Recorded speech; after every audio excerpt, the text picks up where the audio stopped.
Hail, hail, and welcome to the HomeBhoys Late Podcast. That is Wednesday, the 18th. Right. Yes, Toffee, I agree, Toffee. It is 8:15. I'm, of course, Joe McKenna, joined by Toffee, as you heard, and his the man that walks him, or I don't know if it's the other way around, Jason Higgins, right there in Wishaw. Hail, hail. Hail, hail, brother. And joined by a man whose name is You Can Take Me Hatate Go. H-A-T-T-O-G-O, you can take it, go. What the fuck? See, Joe, you're not down with the kids. That's Chapel Room. I'm not down with the kids. My kids are older now. I mean, see. No, maybe lad's 10. He keeps on playing that song. Fucking End of Beginning. That fucking the Laughing Stranger Things. Get fucking Hot to Go on it. What a tune. I'll get that. I'll get that tomorrow. Scott McCory's going to be with us at some point now in the next maybe half an hour, so he'll be on too. And we've got a few bits to cover. We haven't been on the last two games since we were on were Livingston and Kilmarnock. But to kick us off on a break note, Jason's going to fill us in on the update and the schedule for the Tommy Gemmell statue in Craig Newt. Jason, you want to take it away? Yeah. Delighted to deliver this. So that's it. We're on the final furlong. So if anybody that lives locally that's drove by the statue site, it's fucking looking amazing, right? So the walkway's been done, the new grass has been laid today, the paths are done, the bricks are ready to be updated with everybody's signatures on it. You know, everybody that's bought a brick. So that's going on in the next couple of days, and the plinth's actually up. So that's up, just waiting on the statue to come. And Big Martin and Mary, Tommy's wife, they're going down to Wales to the foundry tomorrow. And that's it. So basically, it's just waiting. So it's a week on Saturday, 28th of February, day before we play that mob. And 2 o'clock, Craig Newt, just up for the Mother Church. If anybody's coming, for Glasgow, just get the train and get the Lanark train and go off at Shield Muir, and it's a 1 minute walk. So 2 o'clock unveiling. There'll be a couple of speeches now. There's one of the local schools has got they've got a choir, and there was 100 applicants to get in the choir. I think there's a pipe band and there's all sorts, and we're just absolutely over the moon. So there'll be a lot of important dignitaries there as well, Danny McGrain, etc. So I am really looking forward to it, and I can't wait. And it's going to be a very proud day for Craig Newt. It's been a long time coming. That's about over 5 years. I've been involved in it during lockdown. I started in the committee. Big Martin McCrum, he was at the start. It was him himself basically, and then we got a committee together. And that's it. So it's been a lot of blood, sweat, and tears, and a lot of arguing, a lot of greeting, a lot of everything that we've got there. And I can't wait. So basically, it's going to be a very proud day.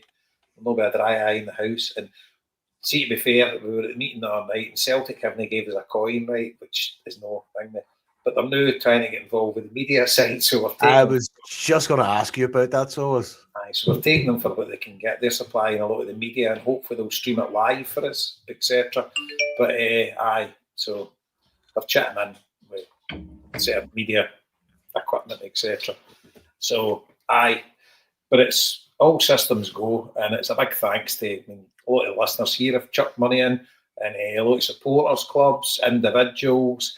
The fundraising we've been doing over the years, it's just all coming to fruition now. So we've raised well over 100 grand, and it needed that.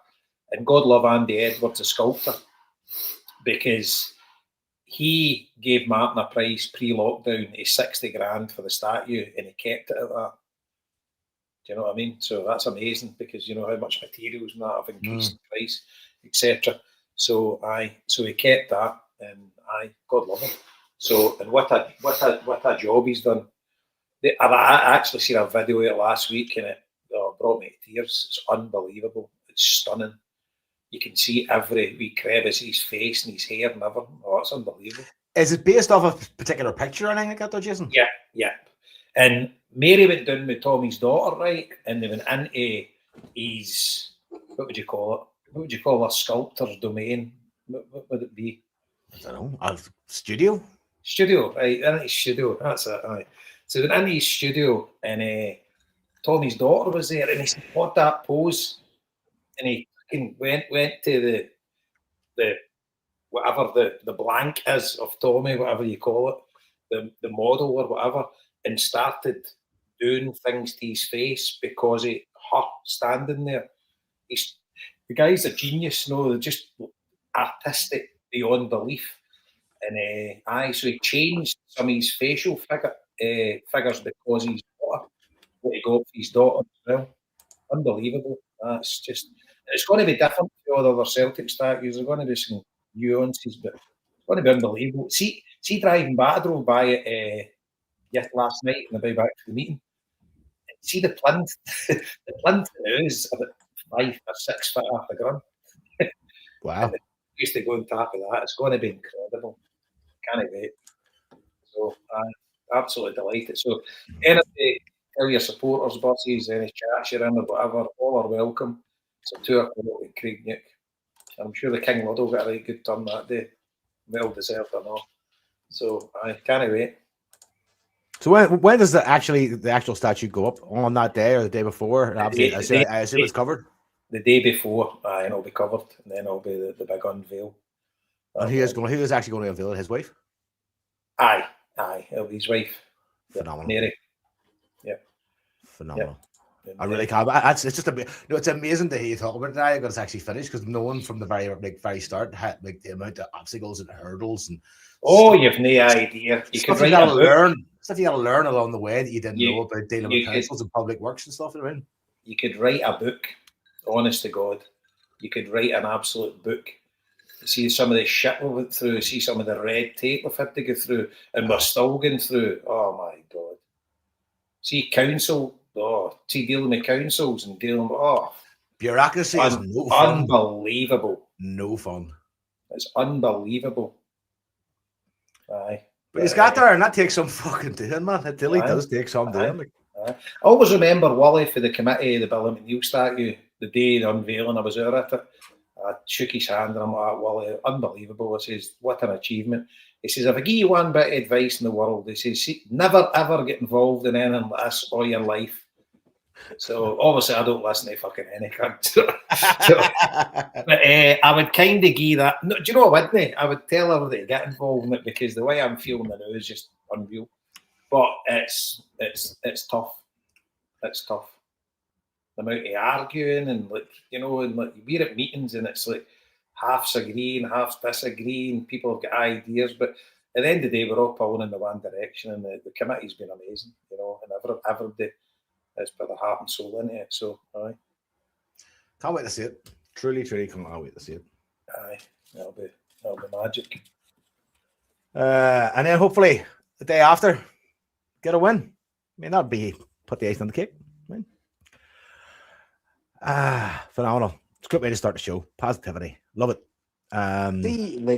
Just going back on that, the amount of effort and, it's hard enough to run a do.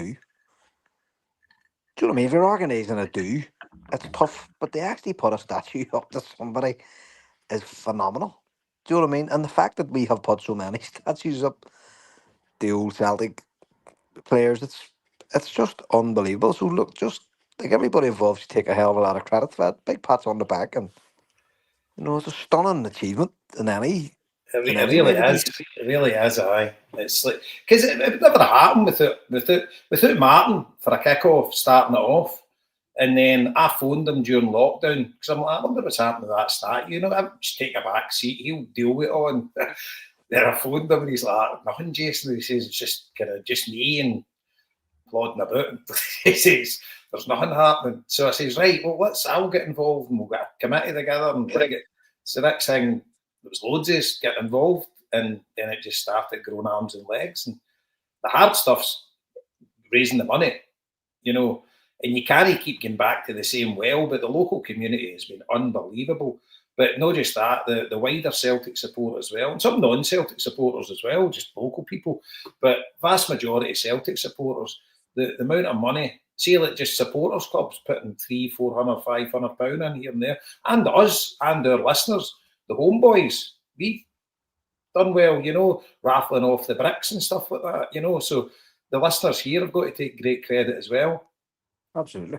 And Definitely. But aye, yeah, and if you think about it too, like I don't think there's a football club in the world has as many statues as we do. I know Arsenal have about 3 or 4 outside their ground because I walked around it one day.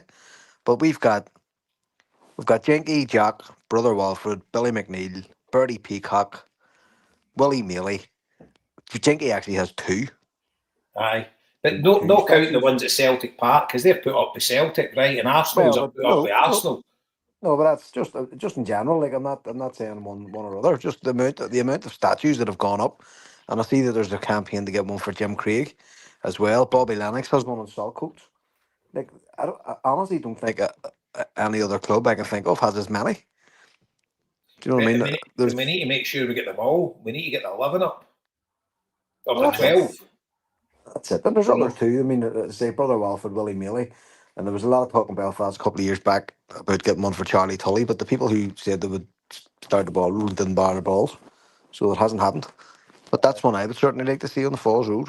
You know, we have a statue of James Connolly, and we've got a statue of Johnny Cobwell, the boxer, down in Dunville Park. So, you know, that's if there was one from West Belfast or Belfast in general, I'd like to see Tully up. Particularly his relationship between the two clubs, you know, so Belfast Celtic and Glasgow Celtic. But it's just a phenomenal effort from everybody involved. Well done, you know, just again, it's just something really to be proud of.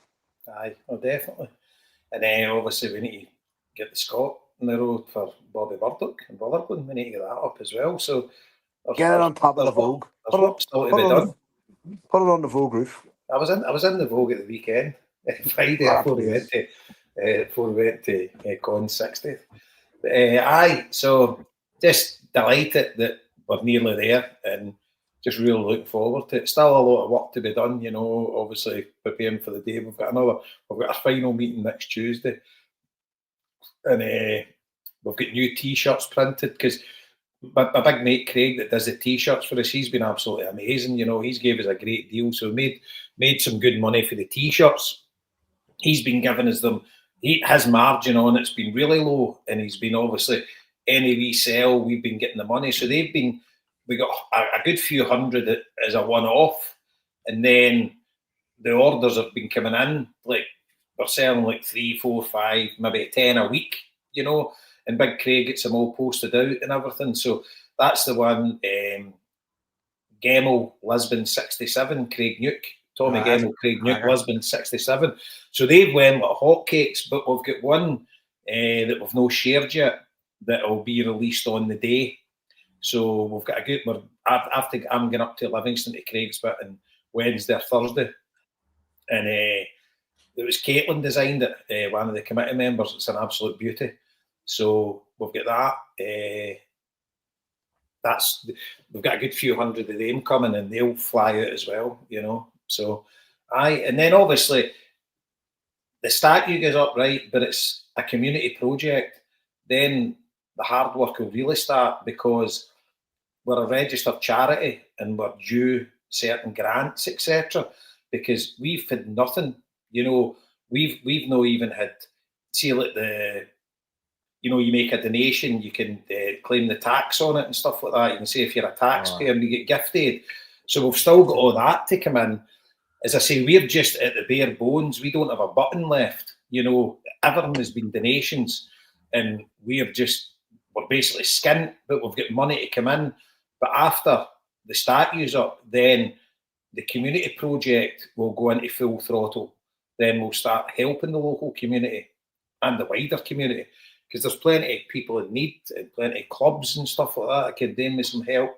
So hopefully it'll go from strength to strength, and we'll be able to help those less fortunate as well. And just in the obviously what Brother Wolford started all the years ago and just continue, and what the HomeBhoys do every year as well. So that's even more important than a fucking statue, to be honest. Absolutely, but the statue is the shining light, and hopefully the statue can encourage young kids for Craig Nuke. Tommy Gemmell was a young guy for Craig Nuke, and it's going to be towering over Aberdeen Craig Nuke, and hopefully that can encourage the next generation. If he can do it, you can do it. You know what I mean? 100%. Let me ask you this: who maintains it then? Is the council responsible for maintaining? No, we own it. We own it. No, I mean, like in terms of like taking care of it, like, you know, as a as a piece of public art, essentially, in a public space? I don't know, Joe. I don't want Kennedy takes care of it. Okay. It'll be the committee probably take care of it. Just all needs to clean once a year. Well, we've leased the land for the council. We've got a 5-year lease, so we own the ground, so it's ours. So I'll need to get in with a chamois every week.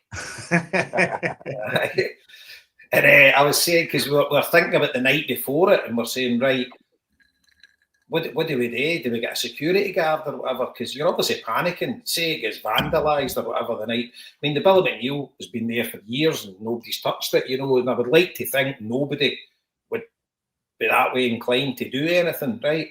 And there is CCTV pointing at it, but you just worry. So I'd say my kids will be able to actually say my dad guard statues, because we were going to take a couple of hours shift each, get down at night and just sit there, because the last thing you'd need is anything untoward to happen like the night before the unveiling. Get the hawk. Get the hawk. Fuck, don't be getting that. Hawk will stay up all night. Are you fucking crazy? Don't fuck like this. If you put the hawk guard in the statue would get up and walk away. Oh, fuck. What's this fucking stupidest idea I've ever heard you come up with? So, I just think he'd be menacing enough to stop anybody even thinking about going near this. He would talk the fucking ears of this. He would talk the ears of the statue. The statue would melt. Fuck's sake, you mad? Or he'd melt it down and sell the fucking thing. Hoggy's en route, don't worry. Amazing to hear just now. I really can't wait for the kind of, be shown to everybody, and be unveiled. I really can't wait to see that. Cannot wait. So, we get on with the breathtaking issue of football and the festivities. Yeah, and the fact that we're all going to need heart medication by the end of this season. Last two games since we were on was Livingston and Kilmarnock. Jason, were you at the Livingston game? Yep. Right, I mean, my recollection was it should have been 6-0 in the first 40 minutes to us, but their keeper pulled off a bunch of great saves. And then suddenly you're 1-0 down. The penalty. Oh, no, sorry, not 1-0 down. Sorry, you're 1-0 up. Aye. And then it's fucking, you're thinking, right, well, let's go on and get more. And it sort of stifled a wee bit. And then you're one each with the penalty. And then you're biting your fingernails like you've been biting them for fucking weeks on end for most games. And the Ox just turns up and pulls an absolute belter out of the bag. And you're going bananas. Thinking, is this really happening? Does this keep on happening? Can this keep on happening? The atmosphere I couldn't really tell when I was watching the TV. Jason, what was it like for you? Grim, just like every game at Celtic Park. Absolutely awful. It was all right near the end when Oxley Chamberlain came on, but the atmosphere at Celtic Park. I'm meeting a Stuttgart fan tomorrow. He's got a 14-year-old daughter, and he's devastated because the Green Brigade are banned, and they're still banned. And he was here in 2003, and he still talks about the atmosphere. And he says, I can't wait to bring my daughter. I said, it's some bad news for you, mate. I sent him photos of the green sheets, and he's like, you're kidding me on. So he'll be in the Celtic end tomorrow. Seems a nice fella. Loves Celtic. And but no, the atmosphere at Celtic Park is absolutely awful. And anybody that says otherwise is an absolute liar. It's pathetic. Pathetic. And so on the game, you're right at the start, you're saying, here we go, and Sarachi scores a kind of their goal. I don't know what he was doing, but it was a great strike for the edge of the box. And they're like, right, that'll be us, we'll kick on. And then the game just sort of petered out. And then Marty's favourite player just comes up with a lazy, he was unlucky to be fair, he's unsighted, but he just swung the leg and it's a stonewall penalty. And obviously, we've got fucking the Michelin man in goal, and there's no much chance of him saving it. And we'll go on to him later because I think he'll lose us the league. Because I don't see Martin O'Neill drop him, and he can't save a shot with his left hand. So it's just fucking. What's that Stevie Woods doing in there? I mean, Sinisalo. It's nothing to do with Stevie Woods. Like Well, he's a goalkeeping coach. He should be saying to Martin O'Neill, this guy can't play in goals. Well, that's it. I mean, but it's up to O'Neill to say, well, maybe it's saying that O'Neill's going, nah, he's in. Do you know what I mean? So it's like, a play man, the galloping horse can see what's happening. He's refusing to. O'Neill has come out and said it publicly that he's had to have an injection. So he's fucking, you know what I mean? He's not putting himself under any stresses on that side. You know what I mean? It's shocking. It's like, It's But awful. O'Neill did that. O'Neill did that before when O'Neill was here. If you remember, he yeah. destroyed Johan. He destroyed Johan Melby. Johan Melby was never the fucking same because O'Neill wouldn't let him rest. He just kept injecting his knee, and Melby was out of football in 2 years. Do you know what I mean? He went to Levante, and that was him. He's finished. Look at Neil's track record with goalkeepers. Fucking hell. Shocking! I know, absolutely He shocking. couldn't have fun one if he fell down his chimney. It really is. Useless. Poor, like, so, and this is the point, right? So, any game we go into, we're going to give up goals. Our defense is really poor. Like, it's you wonder, like, we're playing them European games and they look great, and then they're just diabolical at home, or on our own soil, like we should be dominating. The midfield is the same. There's no cover in the midfield, so the fans are probably going, well, sure, you're not stopping. You couldn't fucking keep a chicken fucking out of a coop here at the minute anyway. So, all the balls are flying back at us. We're so weak on set pieces. It's actually frightening. You know what I mean? It's nuts. And Liam Scales has been really poor since he was left out of the team by Nancy. He was flying all year, and then once he was left out, he never really regained the same form. So that puts pressure on your forwards because you know you're going to give up goals. Therefore, you have to fucking score more than you're going to give. And actually, Chamberlain coming into the midfield is a good thing. You know what I mean? It's a good move. He's a good player. He seems to be fit enough. No real issues with him there. Obviously, has an eye for a goal, but he's not really like a. He would be more like a box to box type of guy to me. More like a Petrov rather than a defensive midfielder like a Wanyama or something like that. So it's really the team is so through together. Do you know what I mean? It just seems as if we're just trying to see what will fucking stick. And for your fullback to be coming up here winning goal, in the 97th minute, how often would that happen ever in football? Like, so it was a touch of good fortune. But the first half, to go back, we're still on Livingston, aye. So, but the thing with Livingston is right. So, they equalise with the penalty, right, and they just stick 10 men behind the ball, 11 men behind the ball, and we just have got no idea how to break them down. But we had the whole first half there, Jason, was just rain shots on them. Aye, their goalie made a few cracking saves. To be fair, yeah, their goalie was brilliant. If you looked at the stats at the end of the match, it was mental how we hadn't been streets ahead. But again, you have a lot of players coming in who don't know each other, and players are out of form as well. Just our own players who were here already are just completely out of form. And Hatate giving up that penalty, I know, like, it was fucking idiocy what he done. He really didn't have to do anything like that. All he had to do was either stand up and head the ball, or if he'd have stood still, the defender was going to put him on his arse, so he'd have got a free kick. He would have probably got a free kick out. You know what I mean? So it was like the last thing you would do is just swing your foot at the ball for no reason. Surely, like, I know he was looking away from the defender, but you would feel him. You know what I mean? You would know. Surely he should have spatial awareness as to who's around him or where they are. Like, fucking hell, that's totally. It's like simple. Just know where your man is. A quick glance and see what's going on. It was just fucking daft. And nobody, like, we've given up some penalties this year that just are disgraceful. You know what I mean? Like, that the decisions aren't going for us. Decisions are all going the one way, but not one there. You just couldn't fucking argue. You could just see everybody going off our fuck's sake. And do you know Dice Maeda hasn't scored a goal this season? Well, I was going to come up on the two of them. Like, him and Hatate are just done. Neither of the two of them should be in the team. And I know we're talking about Livingston, but that's what happened at the weekend there. I don't see Maeda. I'd still have Maeda in the team. I still think he tries, but he's obviously bang off form, but I think he still puts the effort in and he tracks back, and I think he'll be a starter for me. But I totally agree with you, Hatate. The regression in that guy is just incredible. He just doesn't want to be there. He's just down tools, and whatever reason Martin O'Neill keeps picking him, you've just got to say to yourself that he should be took right out of the equation. Because well, he's not, because O'Neill's press conference today, he was saying the same. He's going to get better and he's trying his best. See, to be fair, he was good in O'Neill's first stint this season. He did get a tune out.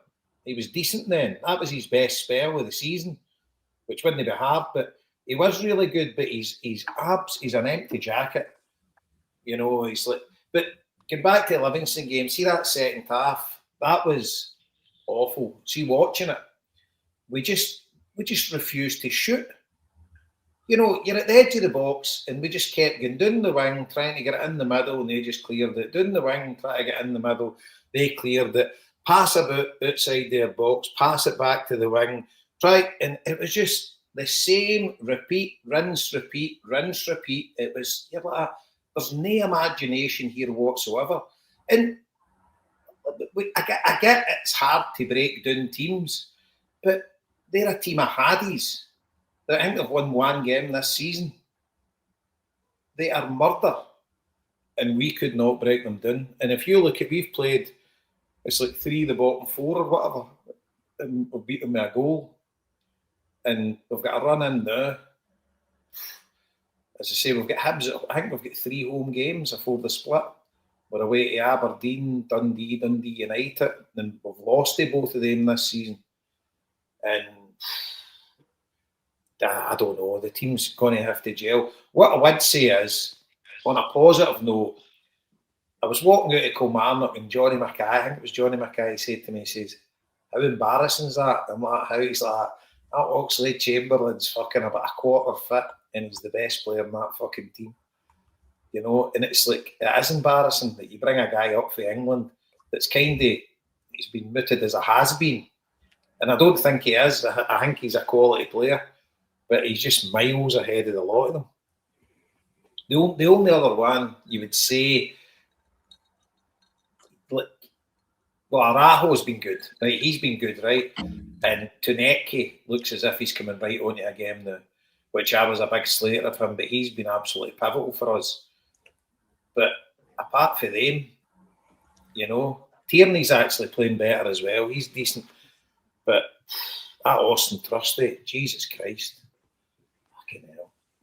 You've got to say that young guy from Bournemouth, is he going to change the back too? You know, the centre backs, is that it? It doesn't look like it. I'm kind of wondering about this lad that everybody was raving about, this Benjamin Arthur, and when we're actually going to. I know.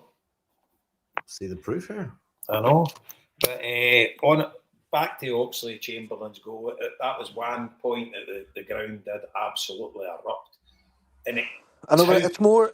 It's not really. It's more like a fucking release of tension, Jason. It's not like. Do you know what I mean? It's like gee. Do you know what I mean? It's not like atmosphere. It's like Kilmarnock was unbridled joy, right? And it was because they did play well in the second half, and you could see it coming. Mm-hmm. But Livingston, you just couldn't see it coming. You know, it was like, and then that lot are winning at Motherwell. And we are getting beat with Livingston, and then within a 10-minute swing, it was just unreal. You know, you were getting home buzzing in the car, and just total relief. But it's grim. It's grim. We're in Scott McCurry territory. I always say it's like just win, just get the wins. You know, I know, but the anxiety's fucking killing me, Marty. The fucking anxiety is killing me. Our mate Rod was saying his friend has had a heart attack, and he's on one of them fucking things that watches his heart rate, right? And Rod says, he texts me, and he says his heart rate was something like 130, right? And Rod says, I checked mine on my phone, and I was at 155.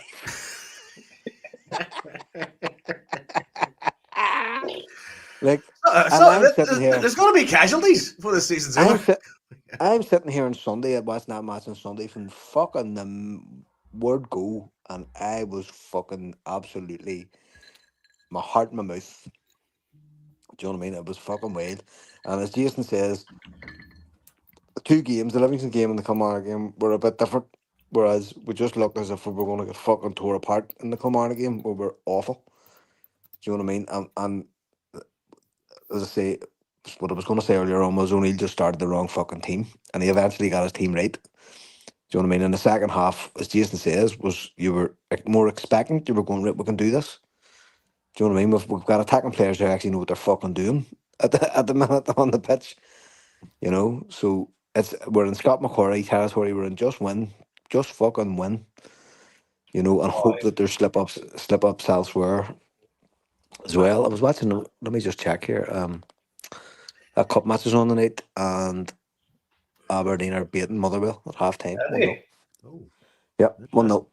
It's a bummer for Motherwell, but into Stephen Welsh, we played him against fucking Auchinleck Talbot, so he's cup I tied know, for and he them. can't play the cup. What the fuck? Like, it was the strangest fucking thing in the window, like that in a mental window. That was definitely the weirdest fucking thing. What the fuck? What was the point? Crazy, like, absolutely mad. well, it And was it was glad one for. of the series of crazy crazy decisions during But that period. You know what I mean? you were actually glad for him personally that he got back out on loan again, because they could have kept him, just sat him on his hole until June. He wouldn't have been fucking surprised. It's mad, no fucking nuts. It's been just the maddest season out there. Fucking crazy. Bonkers. And you say to yourself, right, if we didn't get Nancy, right, we'd be out of sight. But if that mob didn't have Russell Martin, they would be out of sight. Aye. I mean, they had as big a disaster as we did with a manager. But they've had many disasters with managers, right? It's not a new thing for them. But this Danny Rowe's got a bit about him, and he's got a half decent team together, and they look as if they're starting to play well. They were winning, playing shite. They're actually playing decent now. Oh, And some here's the game. thing, here's the thing, Jason. They've only lost 2 matches. Aye. You know what I mean? So, like, for all the shit they've been, all the laughs we had against them, they actually weren't that bad. Like, we've lost more matches than fucking they have. You know, and it's mad too, because it's just as was said, if Nancy had a won an extra 2 games, we would have been ahead of Hearts. I think it's fucking nuts. Aye. It's not because the standard of the league's going up. Like, everybody's coming down to their own shade level. Aye. I mean, You know what I mean? Hearts have actually done the best out the rest, and only because us and them basically gave up a month and a half, 2 months of the season. I think Yeah. they drew something like 10 games under that Russell Martin, or 11 It games. was I can't fucking mind. they're like nobody. Like, the Huns aren't great either. Like, I'm watching them too, and they're shit. Like, they're fucking crap. Do you know what I mean? And it's just everybody just come down to that level, and Hearts are missing those players, Devlin and Shankland. Like, there's no doubt about it. If they lose the league this year, that's why. Mm. Aye. You know, it's because they've lost those really, really critical players, and that's what, like, it is one of the reasons why teams rarely split. Like, some our mates are saying today, it's always been the Huns, it's never been Hearts here. When we need to take care of them, Hearts will take care of themselves. And that's really why. It's because no team in the SPL is really ever going to have a squad that's able for it, you know, that's able to do those 40 league games. Hearts split as 1 year, didn't they? They get second, maybe went to 2000, Newcastle. 2006, and the reason was because they had about 50 fucking players in their squad. Do you remember they brought in Aye. about, they literally brought in a physical busload of Lithuanians, That's right. When you're you know. what do you call I'm, them? I'm Romanov. convinced. I'm convinced it was the last game of the second last game of the season. We chucked the game up there. Mind they beat us. Was it 3-1 or something? All right, they 3-0. get them in the second. Aye. The Because fucking laugh. we the league See, wrapped up. that day, it was that was it the last game of the season. Anyway, one of the last games. My mate was over from Scotland on a stag, and one of the fellas in the fucking party was a Hun, and he was he was cheering Celtic, and everything was fucking mental. We were fucking stitches at him, stupid Hun cunt. But But I can like, I mind mean, that. that's I didn't go because I says I can't go to a game that I want Celtic to get beat. And we were in the pub, and half the pub was shouting on halves because the league was won. But that's it. Like, but we won the league way early, didn't we? We won at Kilmarnock that year, didn't we? And what do you call it? I was at the 6-0 that we won down there. I think it was, wasn't it? That I'm getting fucking old. Cracking, roasting hot day, aye. But that was the year, the Paul Le Guin year. Like, Huns were out of the league by fucking Halloween. Do you know what I mean? They were fucking desperate. So they were, so. But that's the point. Like, no team can really get a squad together that can weather the storm of a league campaign. It's just so tough. You know what I mean? And people come on with all the fucking like about Scottish football, but it's very physical.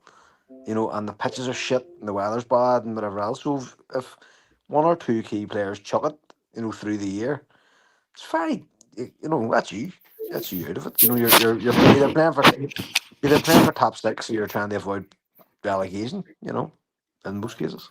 We're joined by the Campus Line kid, Scott McCurry. Oh, he's gone now. Ooh. I assume he didn't like that name. He's taking a hump, was he? We fucked up. Oh, Scott's back again. He's back again. Want to turn your camera off, Scott, so we don't see your mug? There he is. You hear us okay? Go fuck yourself, Joe. Yeah, aye. He's fried, lads. How's things? We're all the same. We're all emotionally drained, but we've covered Tommy Gamble statue update from Jason. We're wrapping up a Livingston game. Shade atmosphere at Celtic Park. How good Oxlade Chamberlain looks in terms of the standard Celtic player these days. You'd want to think someone like the Ox coming in is going to be a kind of a bit of a raising head that lifts a couple other boats. Maybe that's my hope, at least, because you can tell he is a different level of a player. You would hope so. I was trying to think in terms of his pedigree. It's quite a signing. I mean, because I think guys like Lundberg in the past were all being a wee bit in the arse with these guys coming in. You don't know what you're getting. But I mean, Aaron Moy kind of should have changed attitudes to an extent. But Aaron Moy's nowhere near the level of player. No, exactly. And it's quite. I mean, he's played for Arsenal, a good Arsenal team. And he obviously went on and kicked on and played with an incredible Liverpool team. I'll be brutally honest. I don't watch enough English football to have told you where his best position. I mean, I was so far out of touch with him that I was suggesting he's a winger, isn't he? And I mean, and people were like, no, he's made a midfielder, creative midfielder, but he's got to dig. Often when we watch Celtic in Europe, especially when Borussia Dortmund was one of the big ones, where everybody seemed bigger and stronger, more physical than our team. And obviously we have got naturally a wee team the new through design under Ange. But when you look at him, he's a fucking man. And nobody's going to be bullying him in midfield. And then you throw in his quality. The big thing, it comes back to the Joe Hart, the Casper Schmeichel thing is, are these guys coming up here? Is he coming up here for the right reason? Has he got fitness concerns? Because that's what people will say to me, but why has he not had a club since he left Turkey? Stuff like that to put doubt on it. I mean, the big comparison that people flung on it was obviously is it Aaron Ramsey? Is Aaron Ramsey in it?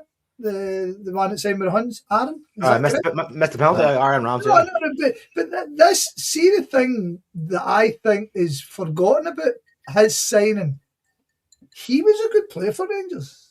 Because Rangers never won the league, I mean, as you just brought up there, he was part of a fucking team that pushed on to a UEFA Cup final, a Europa League final. Now, the fact that he walked, I was going to say, did he finish the season with nothing? I don't think so. They won the FA Cup, didn't he? So he got some, and he scored against us. Aaron Ramsey wasn't like a massive flop at Rangers. because obviously the financial outlay and the fact that they never won the league or they never won that European Cup will always go against them. So it was quite a mad thing to use against Chamberlain in terms of he's going to flop. Look what Aaron Ramsey done.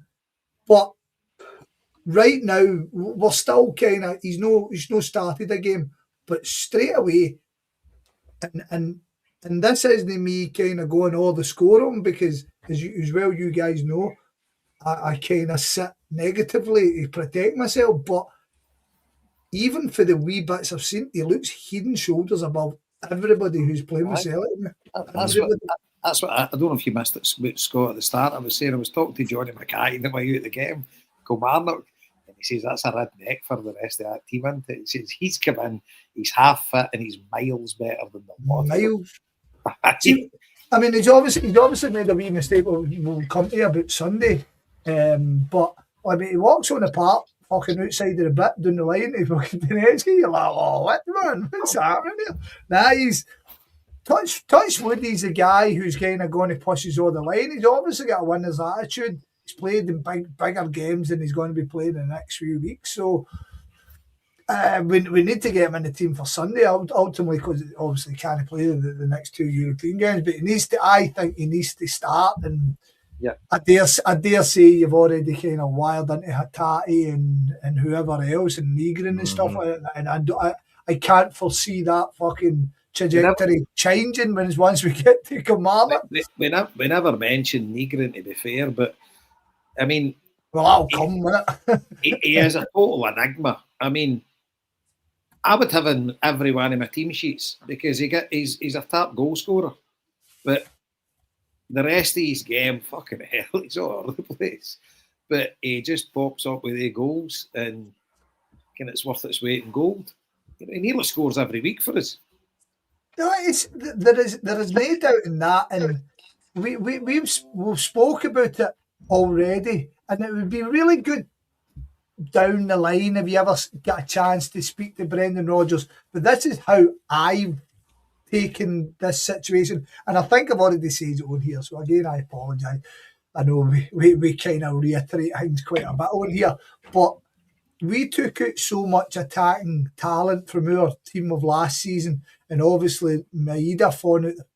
But I didn't think Negrin fitted into how Rodgers really wanted to play. But as you rightly said, for all his down points, he knows where the goal is. He's got one of the knacks of knowing to be in the right position, definitely. Which then in turn means you can't fucking drop him. No. So he kind of needs to be in the team, because I dare say if we had another winger or a striker who was bad enough, he would have probably been on the bench a lot more than, because he's definitely a good reactionary player. As somebody come off the bench as well, I felt the Nancy situation suited him in terms of the way we played. He liked that one touch. I feel us as Celtic fans, we sit there and because he scores goals, we're wanting him to get the ball and beat somebody and set up a goal or do something, and he just doesn't seem to. He's as you say, an enigma.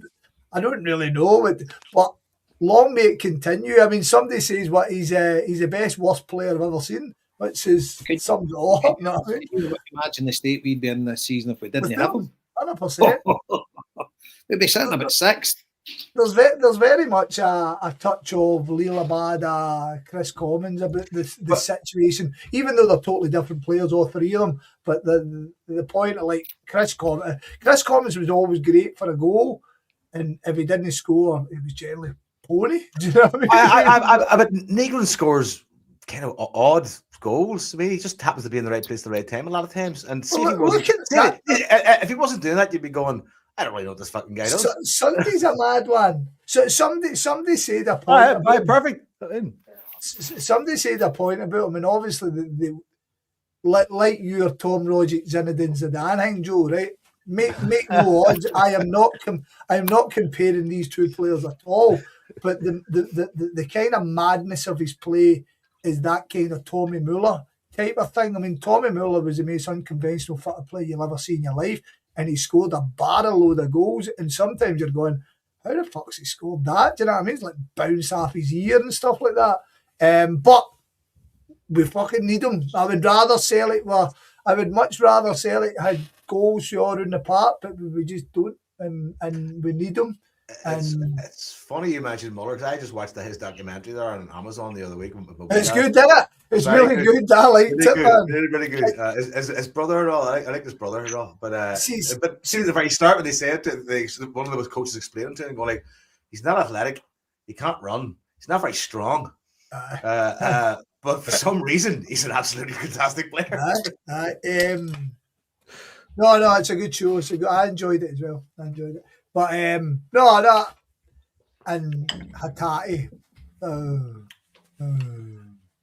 I still reckon my Birmingham prediction may come true after all. I'll tell you what's bad about Hatate, and I don't say this with any glee whatsoever. I'm starting to intensely dislike the guy. Oh, me too. And I rate him big time. You rate him higher than I rate him, Jason. Aye, that's always been the case, but I don't know. I mean, if you honestly can't motivate yourself in this situation, then fuck you, man. I mean, it's very frustrating. He's one of the reasons we're in this fucking situation. Never mind motivating him fucking self. He's a gimp. I've had nothing. Who would you put in there instead of him? Who gives a fuck? Here's another thing too. Actually, Chamberlain's only scored 30-odd goals in his whole life. Negrin has 13 this season for us. So it goes to show you, like, Hatate could be that man, and he's not. Out the fuck. OUT. He's completely checked out. Maida has 2, and Yang spends more time playing football against himself than the opposition. Like, them 3, they shouldn't be back in. And we have got extra body. But Joe's making a pertinent point. Who comes in? Because this be brutally honest with it. What do you mean? Who gives a fuck? We'll put you in. It's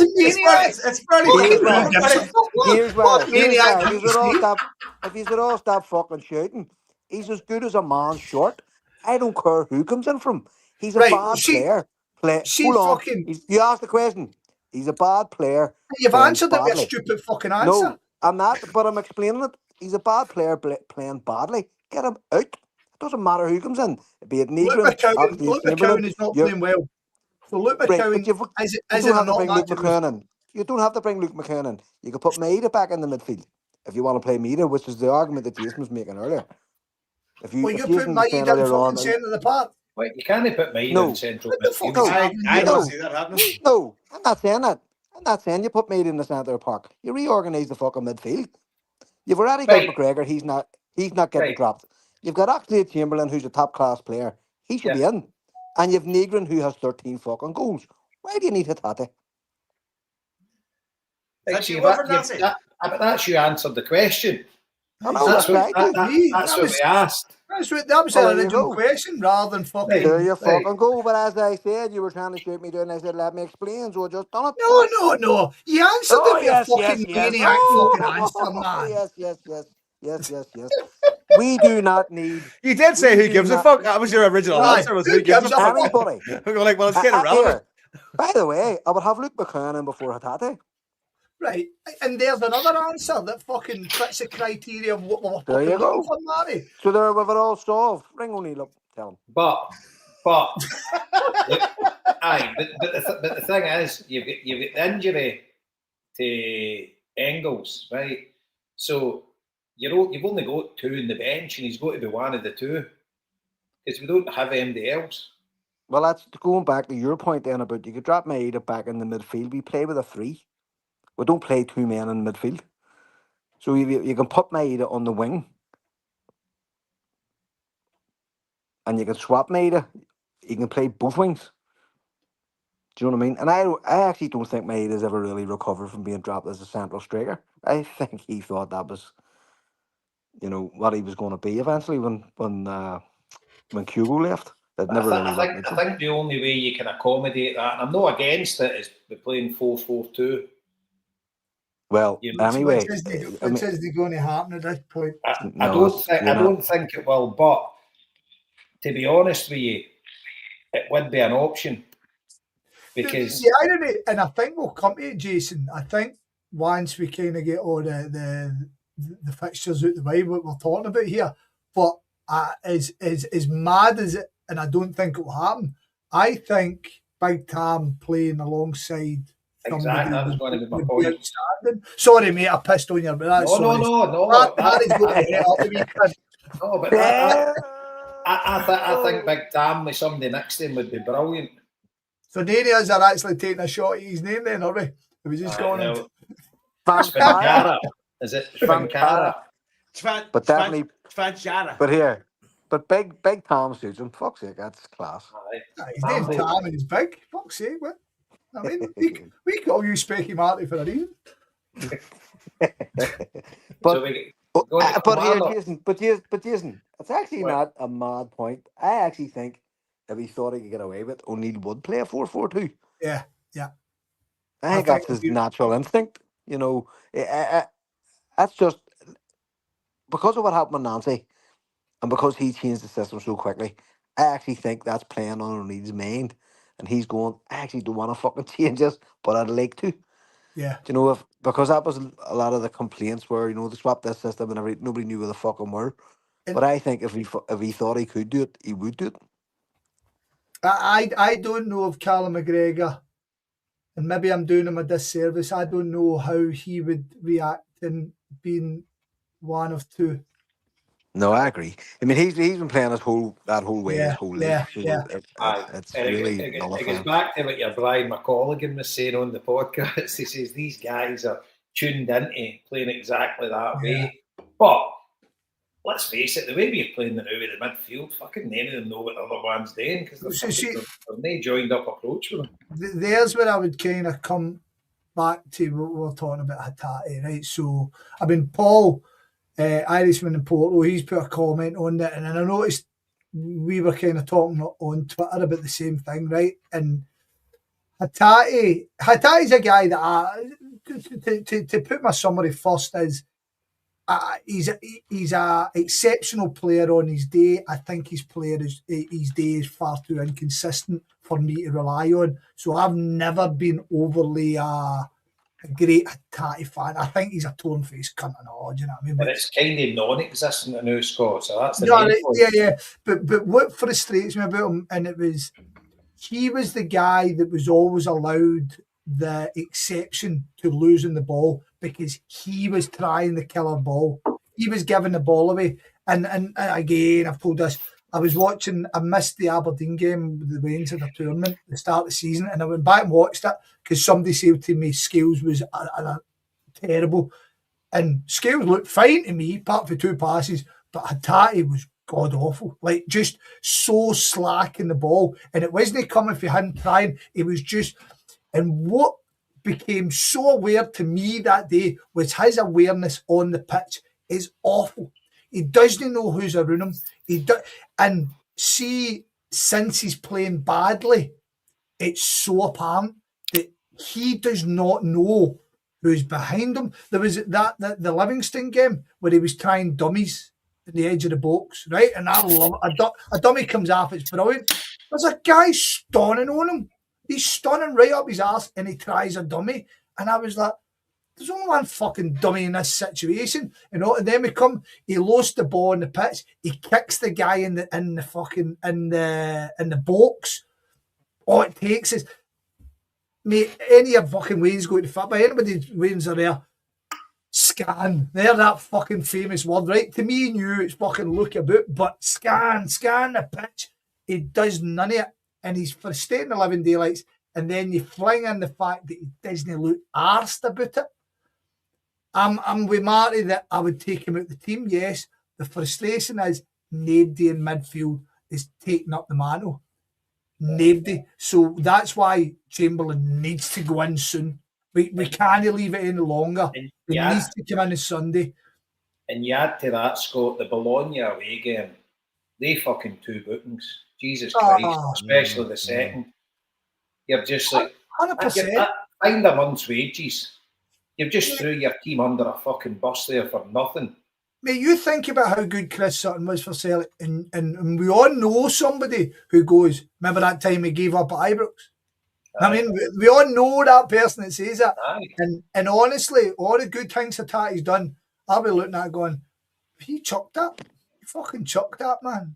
The stupidest thing. And we got ourselves in such a good position. And as Martin is, we could have won that game and it just changed. But alas, it is what it is. Hatate, it's frustrating to say. I think his time's done at Celtic. It's what we do now.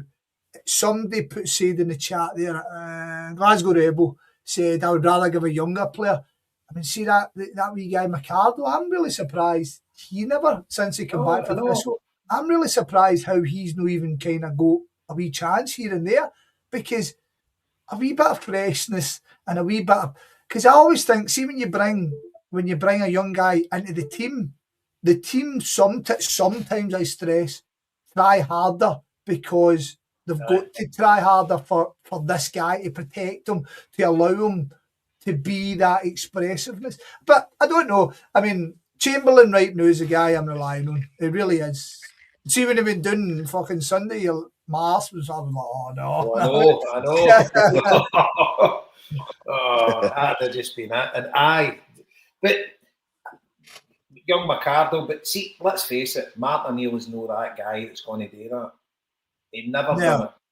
Well, he done it with McGeady, didn't he? But McGeady was one out of how many, was he here 6 years or something? How many years was it Celtic the first time? 5? Sean Maloney. To 2. Steve McManus.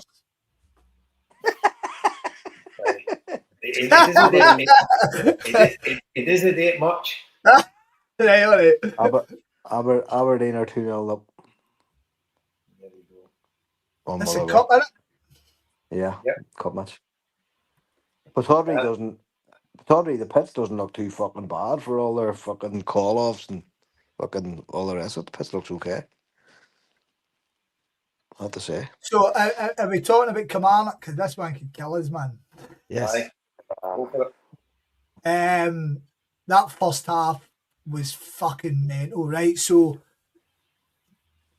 there's as we know, right? I think this podcast, more than any other podcast, would be bigger defenders of Liam Scales.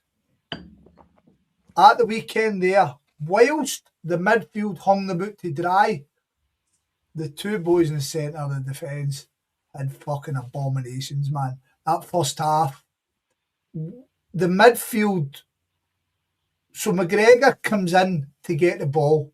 So he brings the play up. Hatate and Negrin don't show enough for the ball. They almost stand beside the markers, but they don't even push on. They don't even cheat to try and push on and kind of make space. So they stand there and allow.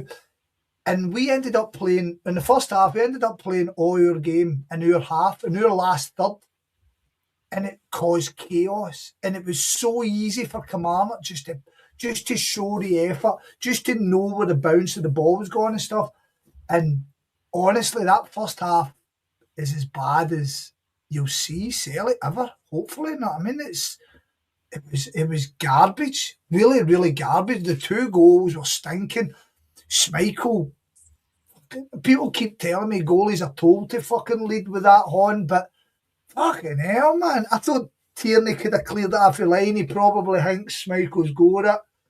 The first goal's a shambles. The second goal's fucking worse. Fucking. And the second half is like a total different football game for that first half. And again, to come back to Hatate, after that, he can't be considered a starter again at this point. I presume you were there, J-Boy? Aye.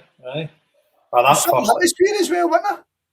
Aye, the fans were brilliant, you know. But, and by the way, there was one bit in the second half that when the team came out, even the first 5 minutes, I actually went on my phone and stuck a 5 on Celtic to win the game. It was 70-71. But there was one bit the crowd started singing like the full end when we were 2-0 down, and I've no doubt that helped get the team over the line. And what a goal for Taneki, as I say. I'm just bypassing the first half, Scott, because that team was an absolute abomination. Well, there's nothing more to say about the first half. It was a shambles.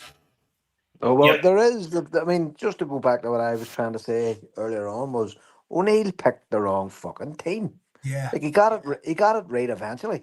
But when you look at that, I looked at it at the start of the match going, well, for fuck's sake, what the fuck?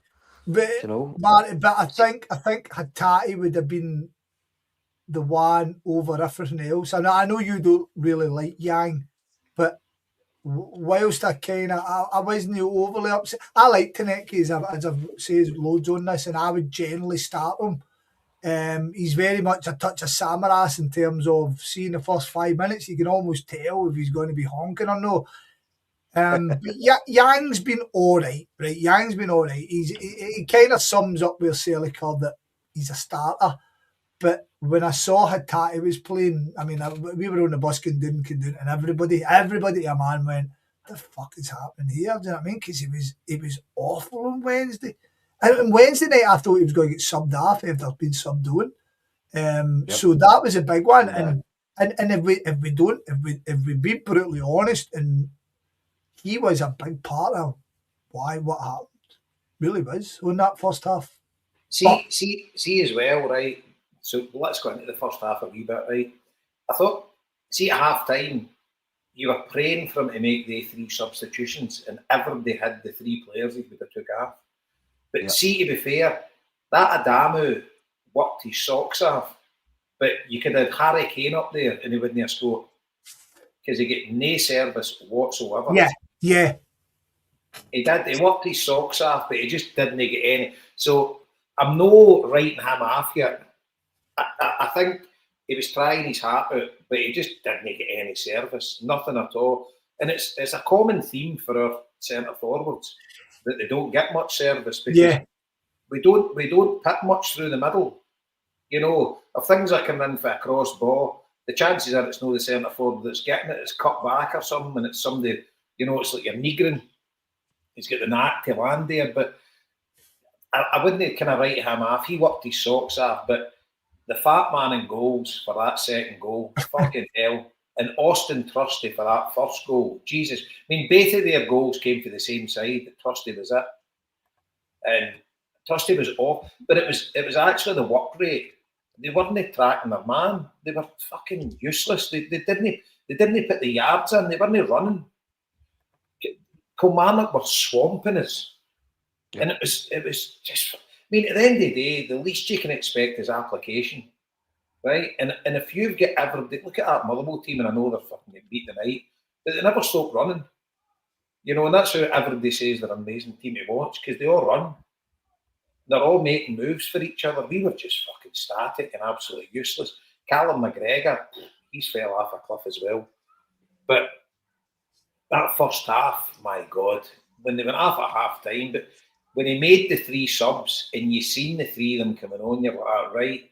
And then straight away, Big Tam's got a chance. It was Oxley Chamberlain, I think, put him through again, wasn't it? Was it the ball midfield? And it was a great ball. It was his ball. I said to Neki, you're right, it was him. Aye, it was him putting through, and that was kind of right in front of me, and he's obviously sclaffed the shot. He doesn't seem that type of player, do you know what I mean? Like a deadly fucking number 9 that he can hit it, you know, when he's cleaning through.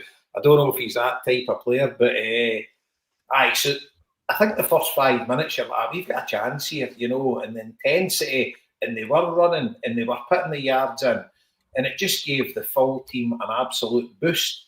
And fucking Taneki's goal, outstanding. And I was at his debut, and I was nearly at the same bit at the right hand side behind the disabled kind of bit. And Taneki was right in front of me, and that was his debut, and he was fucking outstanding. He looked unbelievable. And when he comes on there, is because I've been slating him because I just think he's not been producing at all. But over the past few games, he's been outstanding. I've got big hopes for him now. So fingers crossed I don't fucking jinx him. But his goal then, and once we get the second, you know, and I actually think we kind of fell out the game a wee bit after the second, and they had a couple of chances. the guy, the header at the back post, fucking what a chance he had, and the boy hit the bar. But fucking hell, the script is just unbelievable. That goal, oh fucking hell, limbs everywhere. And it was that one you sent in, Marty, with the fucking 10 different camera angles with folks' phones and all that, just showing you the different angles. It was absolutely brilliant. I sent it to that Stuttgart fan that I'm meeting tomorrow. He's going to get back with these love hearts. He says, that is incredible. This is, I love seeing that. You know, so, aye, what a turnaround. And Anil's got to take the flak for the starting lineup, but I understand why he did it, because we've got loads of fixtures coming up, and I think he's trying to protect players. But then Callum McGregor plays 97 minutes every game, and you're like, why the fuck? Even playing against Auchinleck Talbot, you need to give that boy a fucking rest for his insanity. But it was the one thing at the start again. You're saying our bench looks good. And there's no very often you can say that. But then, obviously, the team on the park looked shite. You need the bench. But there's no very many times we've been able to say the bench looked good, which was a positive. But obviously, the team didn't produce in the park, so it then becomes a fucking double negative. But, the second half was outstanding, and we need more of that. And you've just got to pray that's the kickstart we need to fucking start a run to can win this league, which I'm still no confident about. But that's my Tottenham's worth. I just Scott, before you go on, I just think Schmeichel will cost us the league. We're playing with a fucking stool pigeon and goal. Guys, his distribution as well. Many times they give the ball away and he tries his big fancy kicks. Is him being there a symptom of what somebody mentioned earlier on about O'Neill just not wanting to change anything, just going like just keep on trucking? O'Neill's never ever been good with goalies, has he? No, we said that earlier. Fucking never. Never. Did you ever? Did I tell you about that one about the after? I was at some do in the. What's that hotel? The one that's up the other side of Sucky Hall Street. See, it's at the back of Sucky Hall Street. A big, massive hotel. It's got a big function room. Is it the Marriott? No, the Marriott's. No, that's down at Gale Street. What's the big one? Fucking. You know the one I'm on about? Is that the Premier Inn? It's something else. Maldron. No, it's a big, massive hotel. It's got a massive function suite. There's been loads of do's in it. So it was a fucking black tie do. And Marty and Scott was there. And he went up and did his fucking new routine. Fucking the full team was there. Like Stubbs, fucking Faladano and all that were there with him. And God rest them. But Donnelly, McNamara, they were all there, right? So me and my dad were there. So it was years ago, obviously. Marty and Scott was there. And Jonathan Gould was sitting there. And he was a fucking keeper for Marty and Scott. And he says, yeah, Jonathan Gould, good to see you, son. He says, I always thought about you. You wore gloves for no apparent reason. You know, and you're like, you were his fucking manager. You were picking him. You know, and like, you couldn't. That's one thing about Neil. He can't see a fucking goalkeeper. But fucking that Schmeichel is awful. I think with the margins so thin in the league, every single small detail and concern is on your mind all the time, and he is probably one of the biggest ones. He's lost his two cup finals, right? And he was a major point of us getting fucked out of the Champions League because it went to penalties, and we're not winning a penalty shootout. Fuck knows how they won that penalty shootout against that mob. And I knew first term, you know. But see, now on in, Andy gets a penalty for us, it's gone to his left and he's no saving it. I mean, that's fucking criminal. You've got a keeper going out there that can't fucking save a ball with his left hand. See him trying to get to that second goal at Kilmarnock's. It was a wee bit slapstick. I mean, like watching him going like, what the? I mean, in fairness, like that, it was a really kind of bizarre kind of sort of header the way the ball kind of floated, but his attempt. It's fucking easy save. His attempt to try and get to it just it looked like slow right motion. hand. It looked like slow motion. He looked like a guy that'd been on the bevy for 5 days and waking up my stupor and trying to get into the toilet. Though, like fucking doesn't know where he is. Fucking hell, man. You mean like Harper in Vegas currently? Aye, like a fucking 4-day bender and fucking get a fucking 2-hour shot and then waking up and a piss like trying to make out of the toilet. Fucking hell, he was pissing in the shoe rack. Fucking holding on to the walls.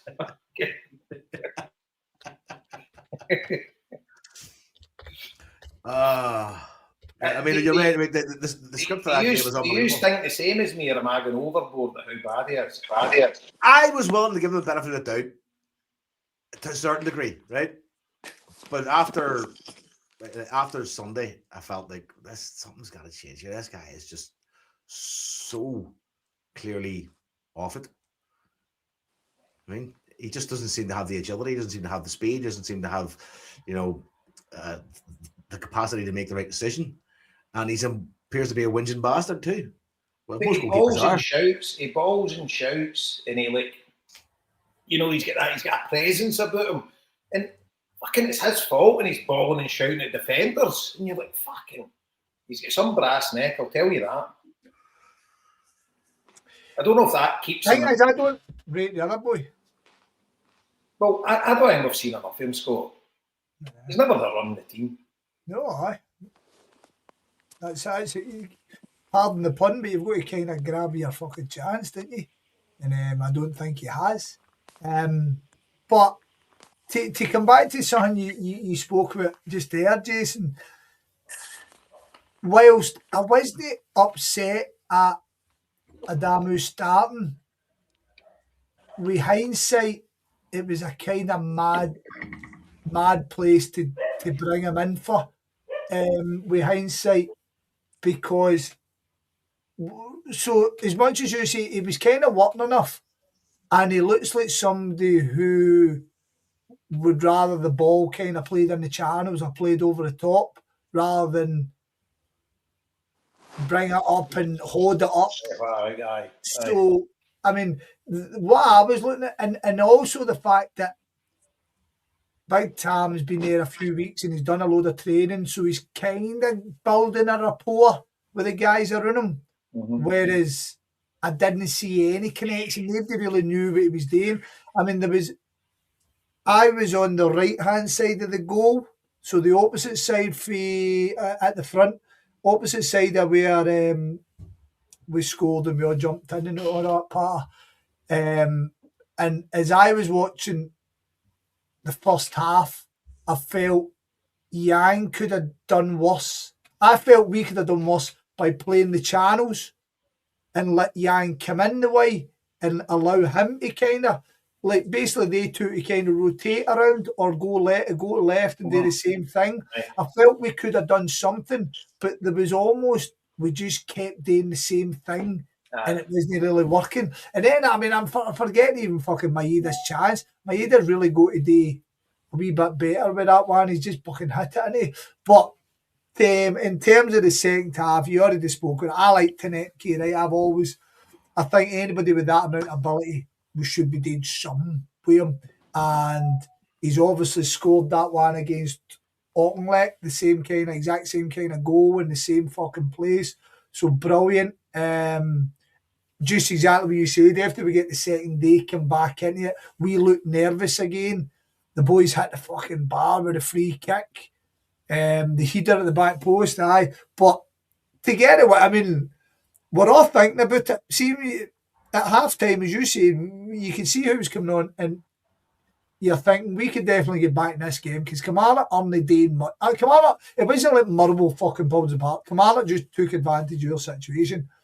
And I felt we could get back into it, but there's almost you can't win it late again. I mean, you just can't, and then you do it, and you're like, and everybody on the bus is getting home and like, we can't keep doing this. And I'm saying, I bet you said that on Wednesdays, you know what I mean? So if it keeps happening, it keeps happening, brilliant. But we seem to be annoyed. We jammed into that wee boy, the wee ex-Hun, or a wee Hun that's on loan. We jammed into him at the end, brilliant. Oh, see that wee bastard he scored their second goal. He's he was right in front of us, getting it Waldy. Right. See, be honest, lads. See when Stephen Wells scored the other day and he's doing a big fucking get it up. So we're all sitting going, that's a disgrace, aren't we? My mate was getting off his nut about it, and I'm going, chill out, man. He's so fucking donut. How beautiful was it? And Neil McCann moaning about the 7 minutes. Neil McCann, looking at least 7 minutes.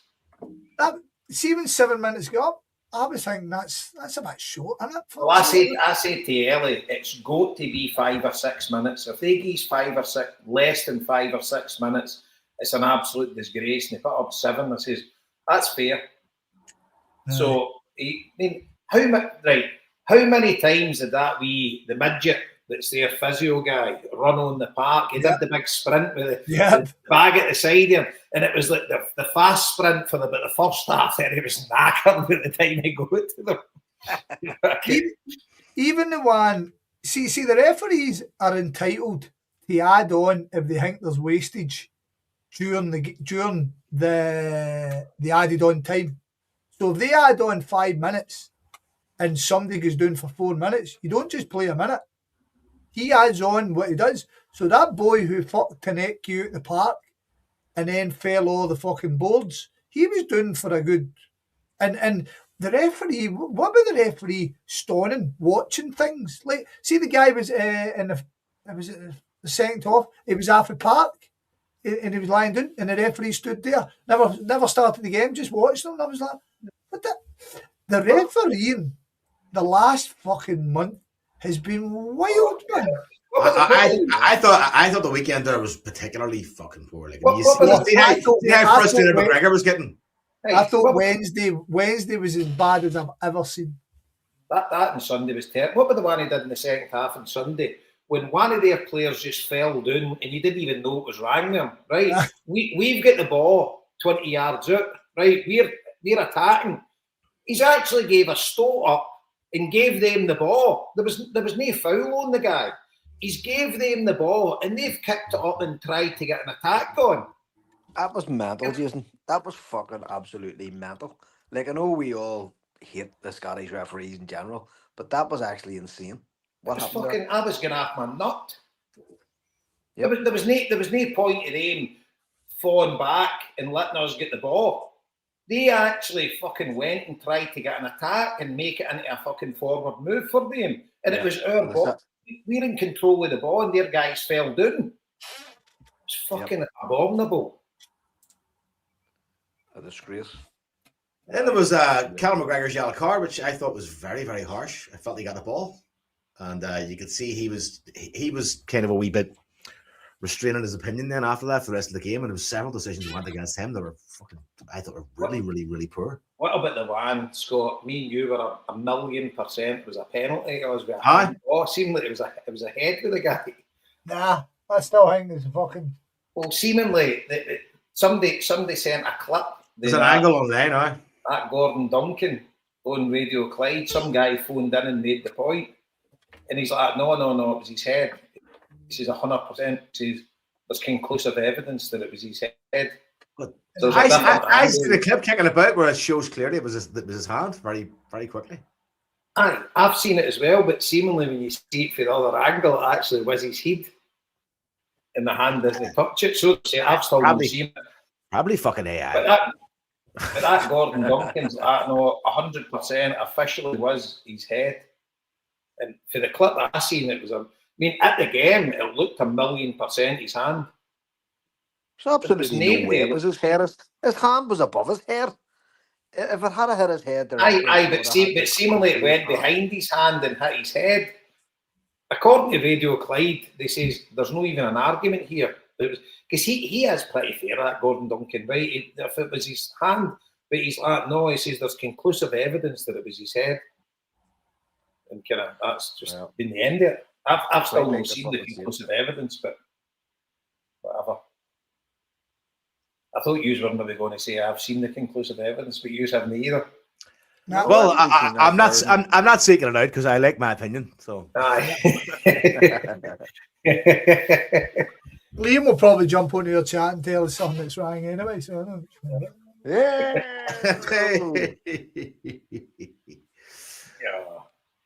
Yeah. So do we look forward now?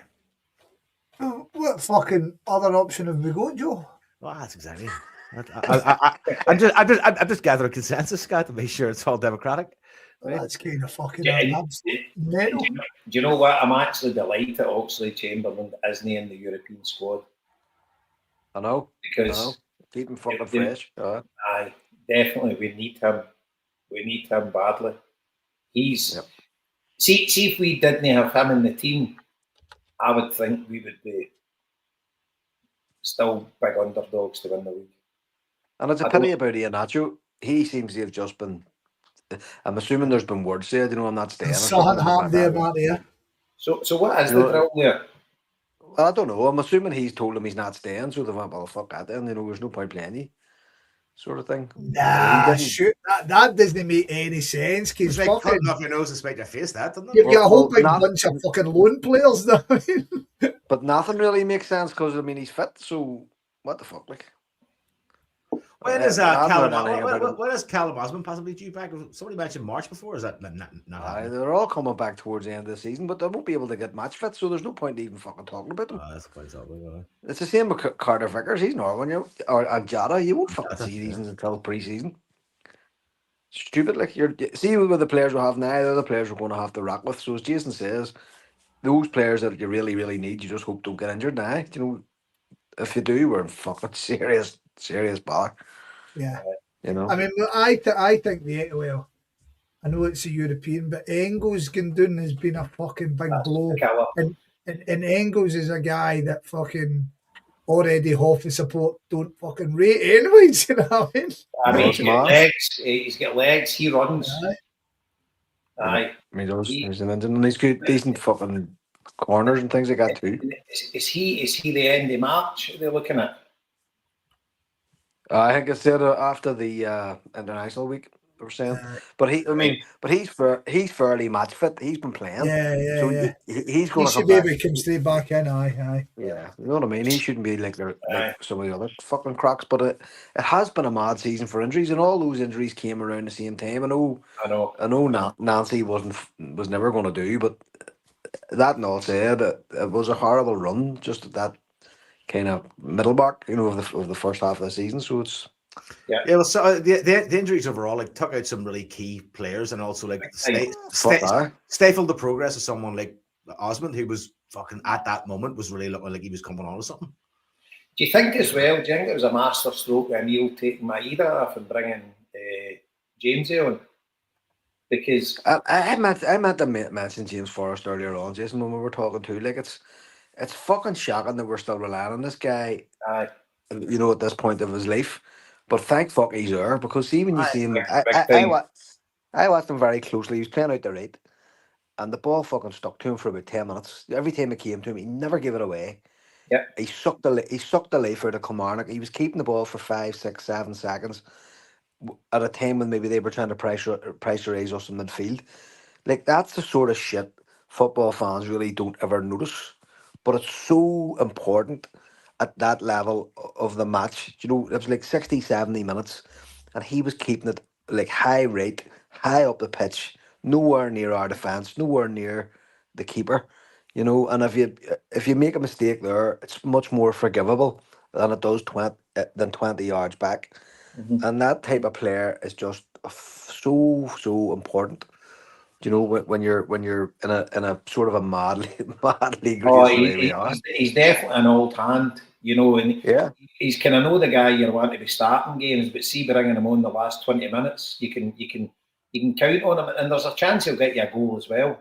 There was a couple of chances with Kilmarnock when he cut inside, and it just the gap didn't come for him, but he would have had a pop, if it did, and aye. Well, for a guy who's been criticised for not having the legs anymore, I don't know. He comes on late in the game and players are more tired. He can still get to the byline. I mean, he still has the capacity to. He's not skipping past players. He's just tricking them and getting to the byline, getting the ball across quick. He doesn't have that speed anymore, but he's smart. that's Aye, that's what I mean. he's smart. He's He's smart still with it. got, You know he's what I mean? still got a burst there 3-4 yards, to get by Aye, somebody. but he can't bomb down from the No, from the no. fullback position anymore. Them days are just over for him. But he's such a it's such a fucking bonus to have a player like that to bring on. Aye. See one thing as well to take you back, Scott. See when you mentioned about Oxley Chamberlain, you were looking at comparisons and stuff like that. Did any see the interview when he spoke about his dad would have drove him up to Celtic as soon as they found that Celtic were interested? I thought his That was interview was brilliant. excellent. That was very good. But I was, I think I was going to say earlier on, Scott, when you were saying that, trying to give him the benefit of the doubt was difficult because you were kind of comparing him to lots of other people. I was kind of thinking the same thing, going like, well, this guy hasn't got a team. He must be a prick. And then I watched the interview and I was like, oh, he seems like a sound fella.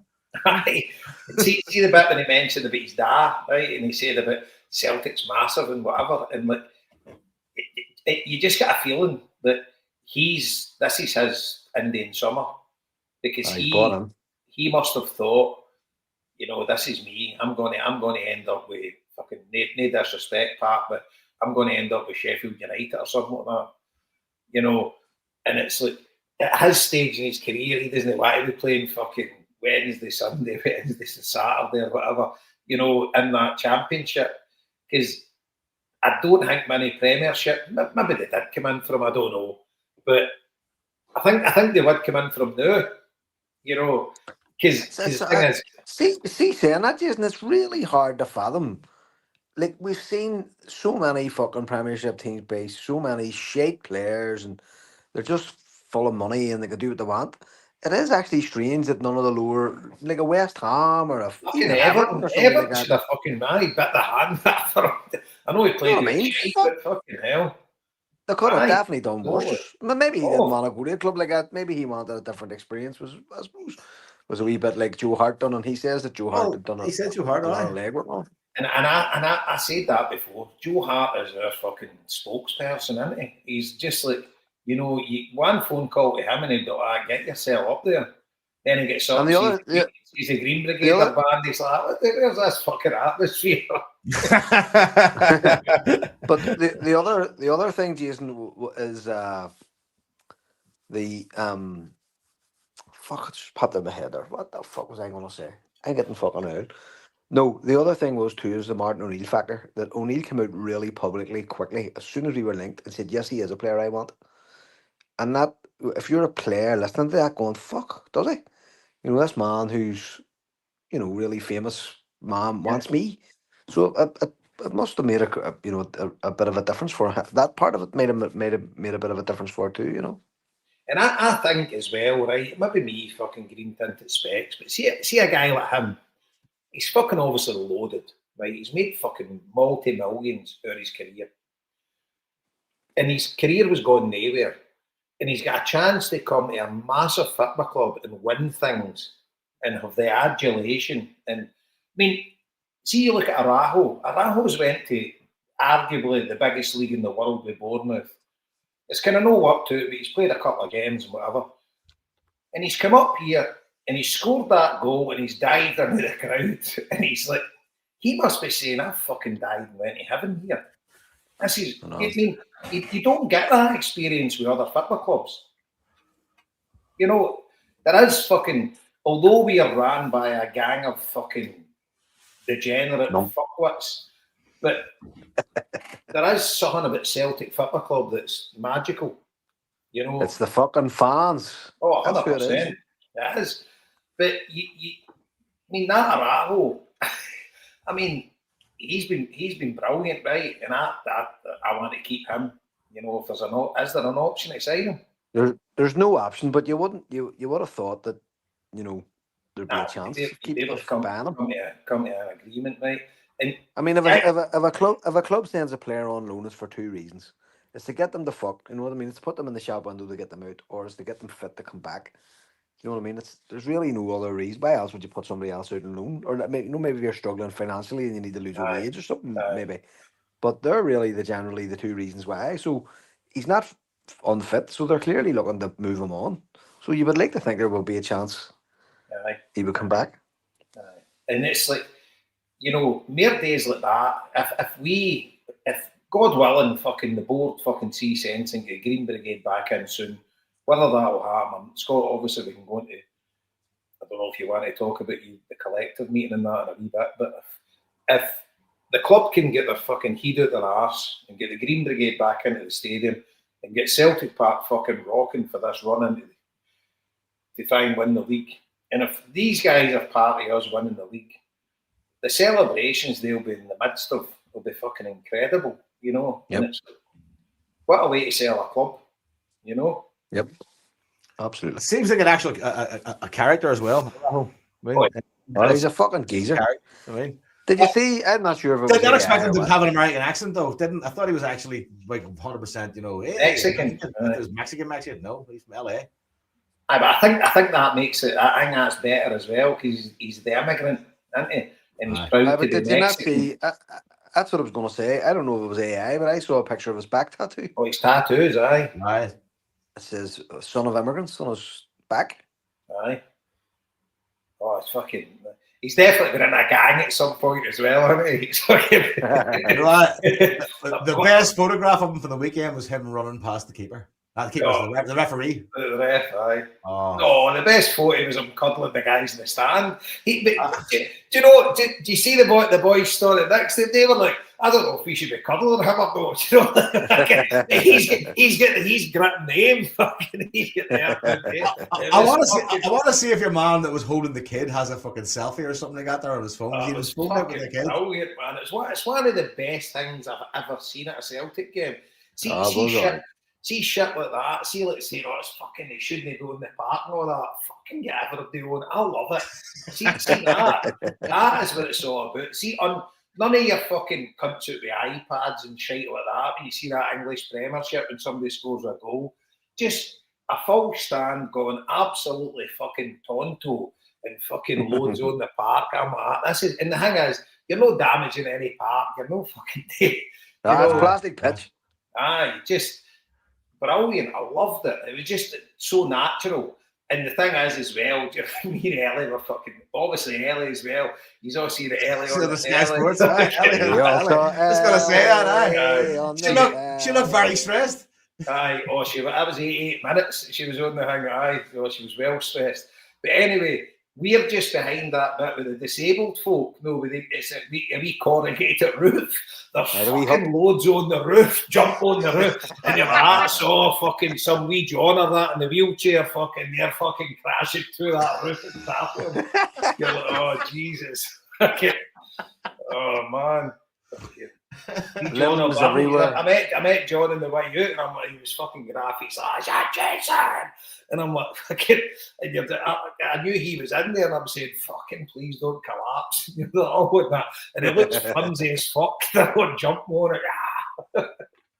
Oh, it was brilliant. It was just unbridled joy. Do you know what I mean? It was just classic. The only thing it was missing was the weekend, the trampoline. Remember him? We get fucked out. That was the time we won the league. That was a 6-0 game. That was the only thing it was fucking missing. Get the trampoline back. Oh, it was superb. It was superb. You know, it was brilliant.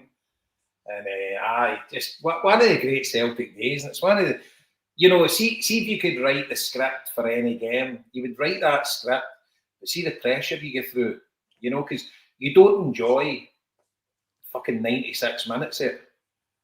You know, it's the 1 minute you enjoy. It was like Fergus McCann said, supporting Celtic is never easy, but it's always worthwhile. Fucking right. Well, in a bit of a transition, I mean, the atmosphere and the support at that game and the end of that game, the way that it ended and the way the support reacted and the singing of my favorite chant is that the Celtic. I fucking love that. Love it. Right?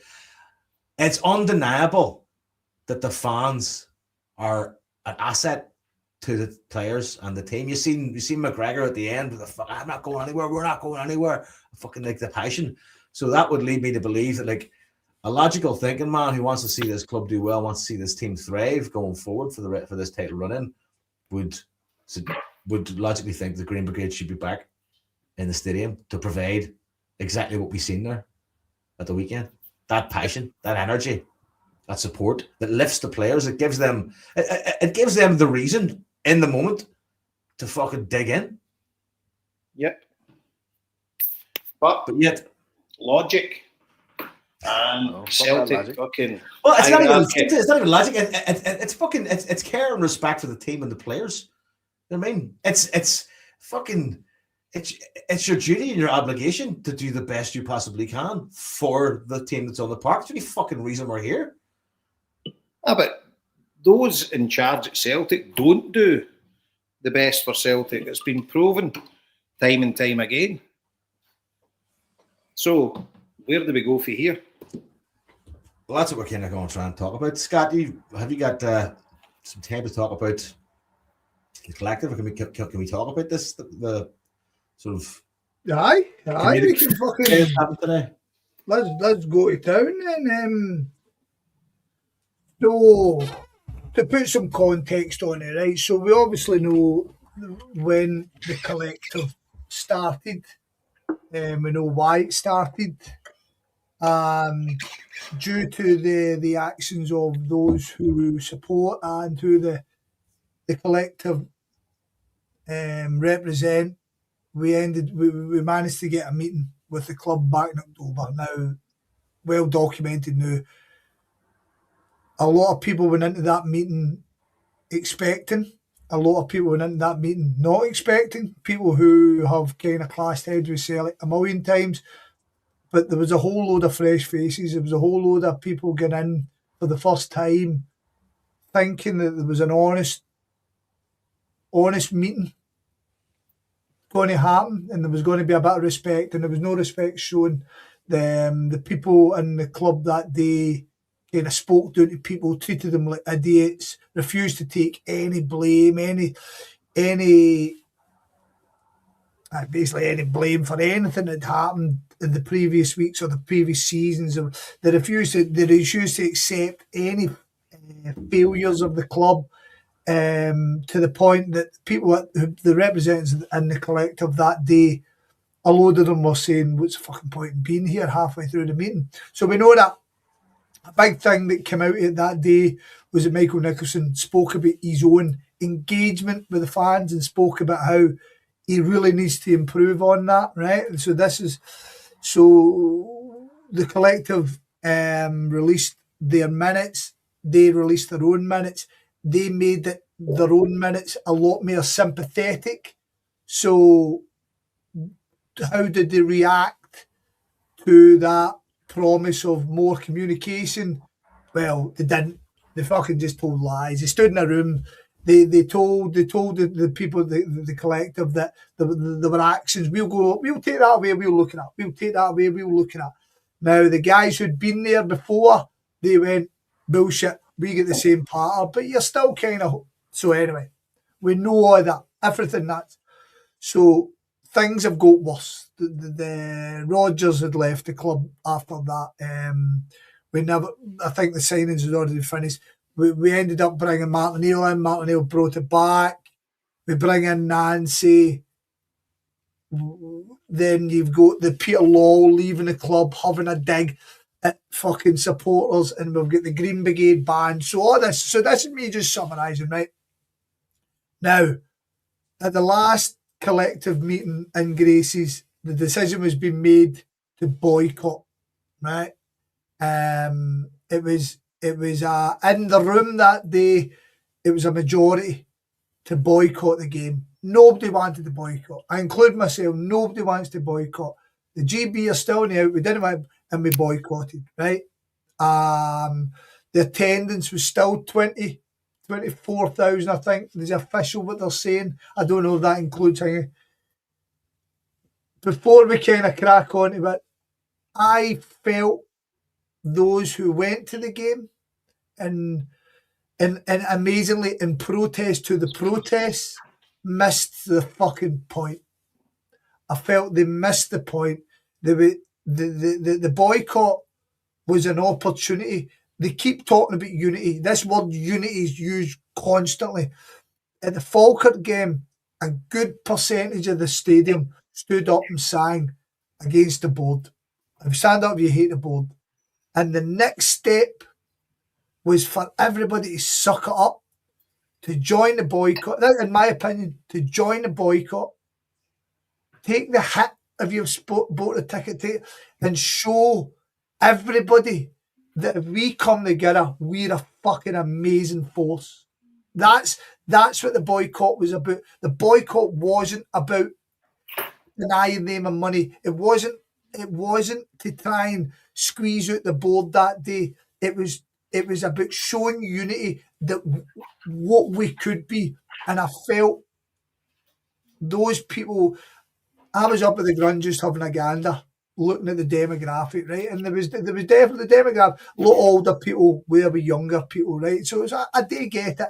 And if you went to the game, that's fine. It's the same as the people who go and buy stuff. That's fine. Go and do it. I get frustrated that you can't support us, but it's fine. So we've moved on. And that night we proposed a boycott. Before we move on, just let the listeners know, we've got our own collective and the HomeBhoys as well. And we voted, so Liam's on a 3-match ban because he attended the game, right? just to let everybody know. Yeah, good. Carry on, Scott. Good man. We don't call him long shanks for fuck all. Exactly. Liam had extenuating circumstances. I'd just like to point that out. He was taking his daughter. Fuck's sake, he takes her every week. No, he wasn't taking his daughter. Oh, he was meeting guys for Dublin with tickets. Fucking give them tickets and fuck off and boycott it. Part of money arse in the way in. However, he made the decision. That's up to Liam to live with that. Sorry, long shanks. Anyway, so we get to this point, and on the day of the vote in Gracie's, there was also a vote with disturbances at the UEFA Cup game or the Europa League game, and there was support in the room for it. Once again, silently, nobody wants that. Absolutely nobody. We didn't want the boycott. We didn't, but Celtic need to treat us with respect, in my opinion. A lot of people don't think they should. I do. Now, Celtic reached out to all the major associations, as they have done in the past. They missed out the collective. What they did do is they tried to, through Brian Wilson, the current interim chairman, he tried to contact one of our members on the side to look to have an informal meeting. Now, with all this going on, that everybody's invited up to Celtic Park, it's a slight on the collective, I believe. And we collectively rejected this informal meeting and proposed that we are treated the exact same as all these other groups. And they come back and said that due to them not expecting this, they had to go then and see the availability of the executive board, and then they would. So they moved the original proposed informal meeting to a formal meeting a week later to try and get the executive, right? So this is now the GB still had their meeting, and they went with the total backing of the collective, because we felt their matter is hugely important. Yeah. So they went, and again, that's really the GB's position to tell you what happened that day. I've heard this and that and that. Don't think it was overly positive. There's blockers, but we'll come to him in a minute. So this week, today, 5 of the collective went into Celtic Park, and we all sat with bated breath. And the first message came back for one of the collective, and I hope they don't mind me quoting them. I think that's the worst meeting I've ever been involved with Celtic. And this person is clashed heads with Celtic numerous times over the years, and my heart sank. Now, I was pretty negative towards this meeting. Oh, by the way, I forgot to mention that they rearranged this meeting, and then they told us who was coming, and there was no executive members of the board coming to that meeting. Coming to the meeting was your man Campbell, Kevin McQuillan was there, John Paul Taylor, and Brian Wilson. Now, George Campbell is the head of legal and governance. Now, at the GB meeting, again, I heard that he just refused to listen to reason and just stuck to the script and lauded the board and their efforts. I think this meeting was equally so. But the fact of the matter is, you read all the information. So Michael Nicholson, Brian Wilson suggests that Michael Nicholson doing a great job. So there's a problem straight away, considering you're walking in the room. You're walking in the room suggesting that he should be removed. We've been told that fan media will not be getting back in because some fan media has went beyond the score. Right, that's can't be us in that, surely. Right. So I don't give a fuck what they think about us, to be perfectly honest with you. No, it's me, Mark, that I feel sorry for. He was going to start doing all the press. Exactly, mate. Yeah. But that's a different discussion for once I'm kind of done about the merits of fan media in itself and what it should be and stuff like that. And then the big one, the GB, and they spoke about it, they talked about it, and it seems that there is a blocker. Matt Hargreaves seems to be a huge problem in anything progressing positively on that score. But I don't. The feedback from your guys is, once again, is the club are they say, yeah, we've made mistakes, but that seems to be the end of it. Yeah, we've made mistakes.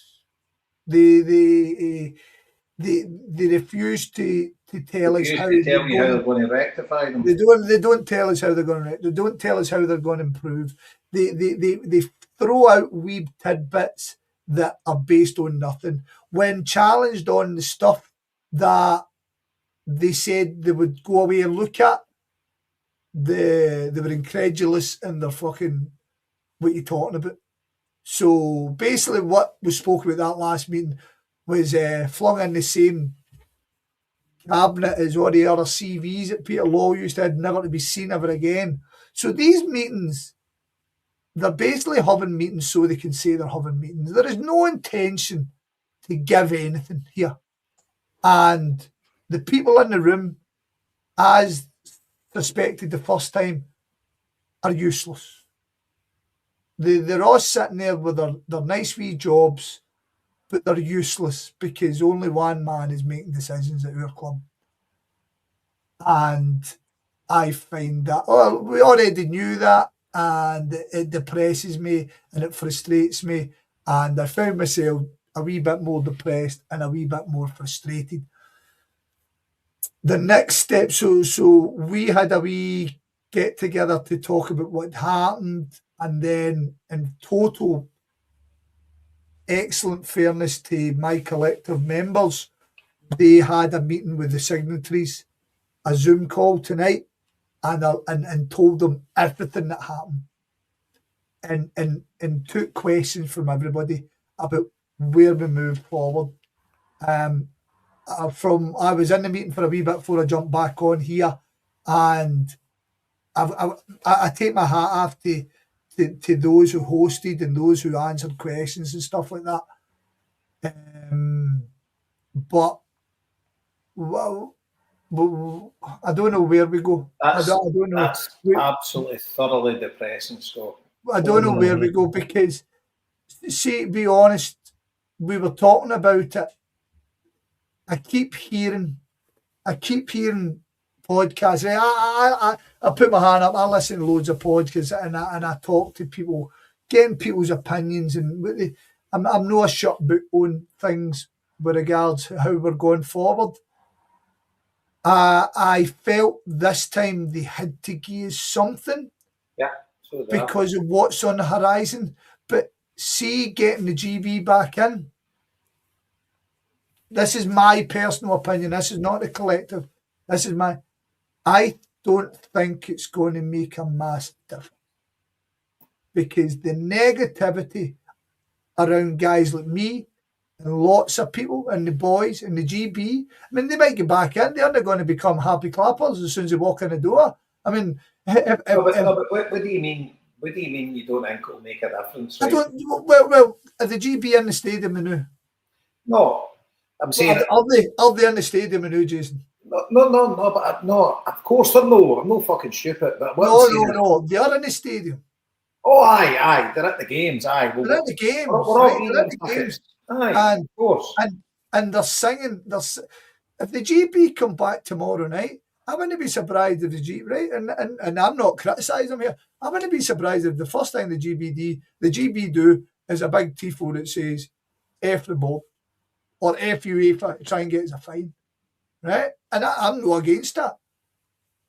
And that's still going to, you're still going to have the same arseholes sitting at Celtic Park, no singing. You're still going to have the same people who hated the GB will hate the GB at the end. Except for this time, they'll be expecting the GB to be fucking singing for them. There's a mingingness, there's a toxicity at Celtic. There is an absolute toxicity. We've no daft. We know that 100%. They are imbeciles. So why do you think? Why does people seem to think that? I keep hearing we just need to get the GB in and get the place rocking again. That's no happening. I just don't see it. Somebody say that if we get the GB in, we're just back to where we are in September. No. If we get the GB back in, it's the first step. But we still keep up the pressure. The bottom line is we need change. We need change as a football club. We're a basket case. Yes. 100%. Right? But the first thing they need to do is get the GB back into the stadium so that we can win the league. And by the way, this has not been melodramatic. They could win us the fucking league. Yep. I'm not kidding on. It's a morgue going to Celtic Park. It's a disgusting. See, going to watch Celtic all my life. I'm 54. I went to my first game when I was 4-year-old. I've not been going every week for I was 50, but I've been going every week since for 40 odd years anyway. This is the worst atmosphere ever at Celtic home games, ever. It's never been worse. It's pathetic. It's abominable. The board, no matter how fucking clueless they are and how incompetent they are, must see this. Mark O'Neill's coming out and saying it. They need to get in. But Mark O'Neill coming out and saying what he did at that meeting today, that is another mad decision. Mad decision. He said, I don't know, did you watch press of the day where Mark O'Neill says, there's been discussions and I think it's went a bit positive. That's know what everybody else knows. I think the biggest fear for the board, and not even a fear, is the biggest thing they want to control is the fact that you said, Scott, the GB are going to come in and straight away make a statement about the way they've been treated, and that's going to get a big response from the stadium, either negatively or positively. I mean, that's going to. But here's the question: see if you're the Celtic board and you're sitting there and there's a protest banner against you across the stadium, get some fucking thick skin. I mean. Yes, people aren't happy with you, but you clearly have enough fucking thick skin, enough of a brass neck to sit in front of people who are, shareholders and treat them like fucking clowns and be completely fucking, arrogant and ignorant to anybody's concerns. So at what point do you think when people protest against you and say mean things about your conduct and the way you're carrying on, like at what point do you as an adult and as a professional person just go, well, I just have to kind of absorb that rather than react to it?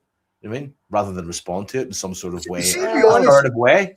See, be honest, Celtic's actions over the peace have worked to an extent because they've definitely split the support, which was already split. Divide and conquer. It's definitely worked. I mean, I can't believe some of the vitriol that comes out of people's mouth. I mean, the world's a stinking place to know anyway, and social media has allowed fucking non-entities and podcasts like this allowed tubes like us to say things, you know what I mean? But it's Celtic. But what's scaring the living daylights out of me? And again, we've spoken about this. What is scaring us? Celtic are full of sound bites and nothing. No substance. There's nothing. They've indicated nothing is going to get better. They've not suggest. I mean, do you after the Nancy thing? Do you trust Celtic to get a good manager in? No. Nope. Do you trust Celtic to if we get rid of Michael Nicholson? Do you trust Celtic to get somebody in who's going to kind of lead us into a new generation, or to be? There's nothing. I don't trust Celtic for anything. Exactly, and that's scaring the fucking living daylights out of me. But see the And thing this is, was an opportunity. But right, so this is depressed the life out of me because I mean, even every time there's a meeting coming up, I say to myself, surely they're going to realise what they've done and they're going to try and fix it. But they don't. No. They keep saying we need to communicate better. They don't get any communication from them. They get nothing. We've made mistakes, right? So how are you going to rectify the mistakes? Can you list the mistakes and you tell us what plans you've got in place to rectify them and move us forward as a club? They're losing money hand over fist for merchandise. They're losing money hand over fist for match day takings and whatever. They've got season ticket renewals coming up. So it's kind of quite clear that there's, and I'm not saying every boycott it won't renew, right? And far from it probably. But they've got 25,000 that will renew because they're the ones that went to the game, right? Some of them actually haven't even season tickets. Maybe they would buy them, maybe they wouldn't, I don't know. So say you've got a guaranteed 25,000 that will buy season tickets. See the rest of us. See if this keeps going in this negative trajectory between now and the end of the season. We've all got a massive decision to make. Yeah. And if we can get together as a collective and say we withhold our season ticket money, we'll see this mythical 10,000 in the waiting list push, see how that goes. But there has to be proper action took from now on in. You know, because that's my opinion anyway, Scott. No, but I suppose that message then is that the board is either you change what you're doing or we change fundamentally what we do in supporting you to quite an aggressive level. See, the thing is, right. I'm going to answer your man James Wallace Nairn, and then we'll come back and we'll chat again, right? So I'm going to put it up here. So what is next for the collective? The board are not going to give an inch on anything. Thoroughly depressing, but can't see a positive. James, right? So I'm kind of with you in terms of it is totally shocked me. It's shocked me by how much Celtic either A, aren't allowed to give us anything, or B, all of them collectively just won't give us anything. I'm very surprised. I'm surprised that they've allowed Celtic to lose money on merchandise. It has shocked the living daylights out of me that nothing has been forthcoming. It's shocked me. However, as far as the collective go, the collective just got to keep going. If we are still going to games, we've got to keep going, and we've got to keep attacking, and we've got to keep, because we've got to keep grinding them. We can't give up. There's no point starting if you're just going to give up. And I kid you not, see the people in the collective, right? And I can see people like to snidely take shots at them. Every person on that collective would give their everything for Celtic, man. Every one of them. There's no about any self-interest. This is all about the best Celtic can be. That's every person. And I'm guaranteeing you that, right? I'm guaranteeing you that. And by the way, see you add, Scott, it's all about the best Celtic can be, but for no personal gain. The only personal gain is joy and love and camaraderie with your friends, going to watch a football team and paying money through the nose to do it. There's a big thing, Jason. Every person at collective is investing money into Celtic in some way. Every one of them are. There's nobody getting freebies. There's nobody getting... So people need to step back when they want to get personal on people and stuff like that, because you might not like Wannies, you might not like them for saying this or even their political views, but in terms of Celtic, every one of them gets Celtic in their heart. Now, to come back to your point, Jason, I really, really, really hope we weren't going to get to a point where season tickets are going to be talked about. I was honest to God, I was hoping, like you said, the GB, something positive happened, or fan media, or they said, right, well, we're going to introduce this, and that would kind of allow us, let's see if they actually say, right, a fan advisory board, we're going to introduce this. That then kind of makes things a wee bit more appealing, because see the season ticket thing, it's massive. It's possibly the biggest thing that the collective could ever do, and I don't think it's I don't think it's easy at all to say to somebody, stop doing what you love today, stop doing that, stop, because we've all spoke about it. Going to see Celtic isn't just going to see a football team, it's your life. Aye, I mean, apart from my family, it's my life. Mate, of course it is. You think about how many things you're like, well, I can't go on holiday then. Who's having a wedding then? It's during the season. Do you know what I mean? Stuff like that. We all know people. I mean, all the boys who come off the island, it's no an easy thing to say to them. It was never an easy thing to say to them about the boycott. I get it, right? These are all hard. But the season ticket thing's mad. And then, like, say that suggestion. I've heard people suggest that before. People put their money in, and we then say to the club, by the way, we're holding all this back until you do that. But that's millions of pounds. You know what I mean? This is, see, you're getting into fucking mad territory. Are people willing to And it's sacrifice? not just that. It's like people's got their away records and Mate, people, you just put the words out my mouth. It's I'm praying we don't get to that stage, but I don't know that. But it has to be used as leverage. It's got to be, because they're listening to nothing else. Nothing. And that Desmond maybe won't even give a fuck. He's maybe just wanting to put us under. Because there's you can't be that. See if you're a successful businessman, fucking money talks. Right? That's all they care about.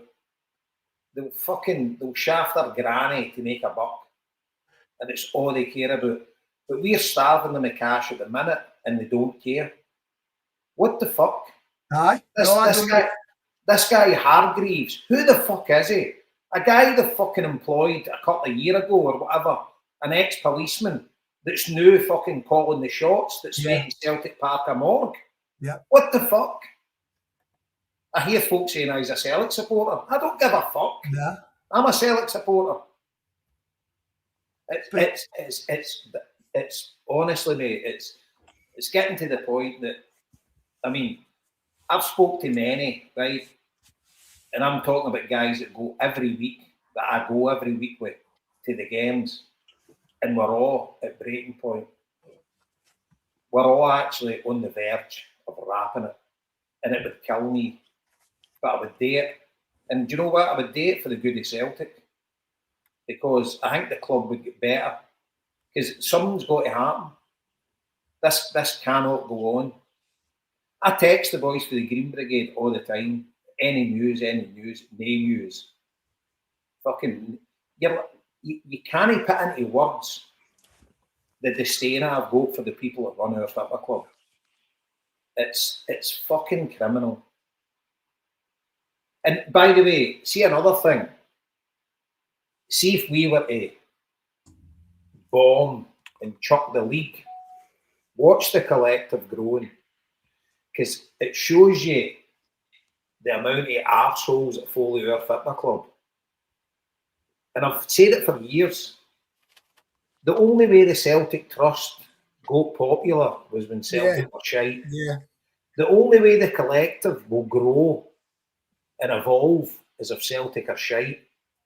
Because see, and there's where though guys like us and all the other podcasts need to stay firm with regards to the collective, because so when I've been asked to do things by the collective, like go up and speak or something, rather than kind of just going with the usual narrative of what, I always try to sell what the collective can be, because unity is strength.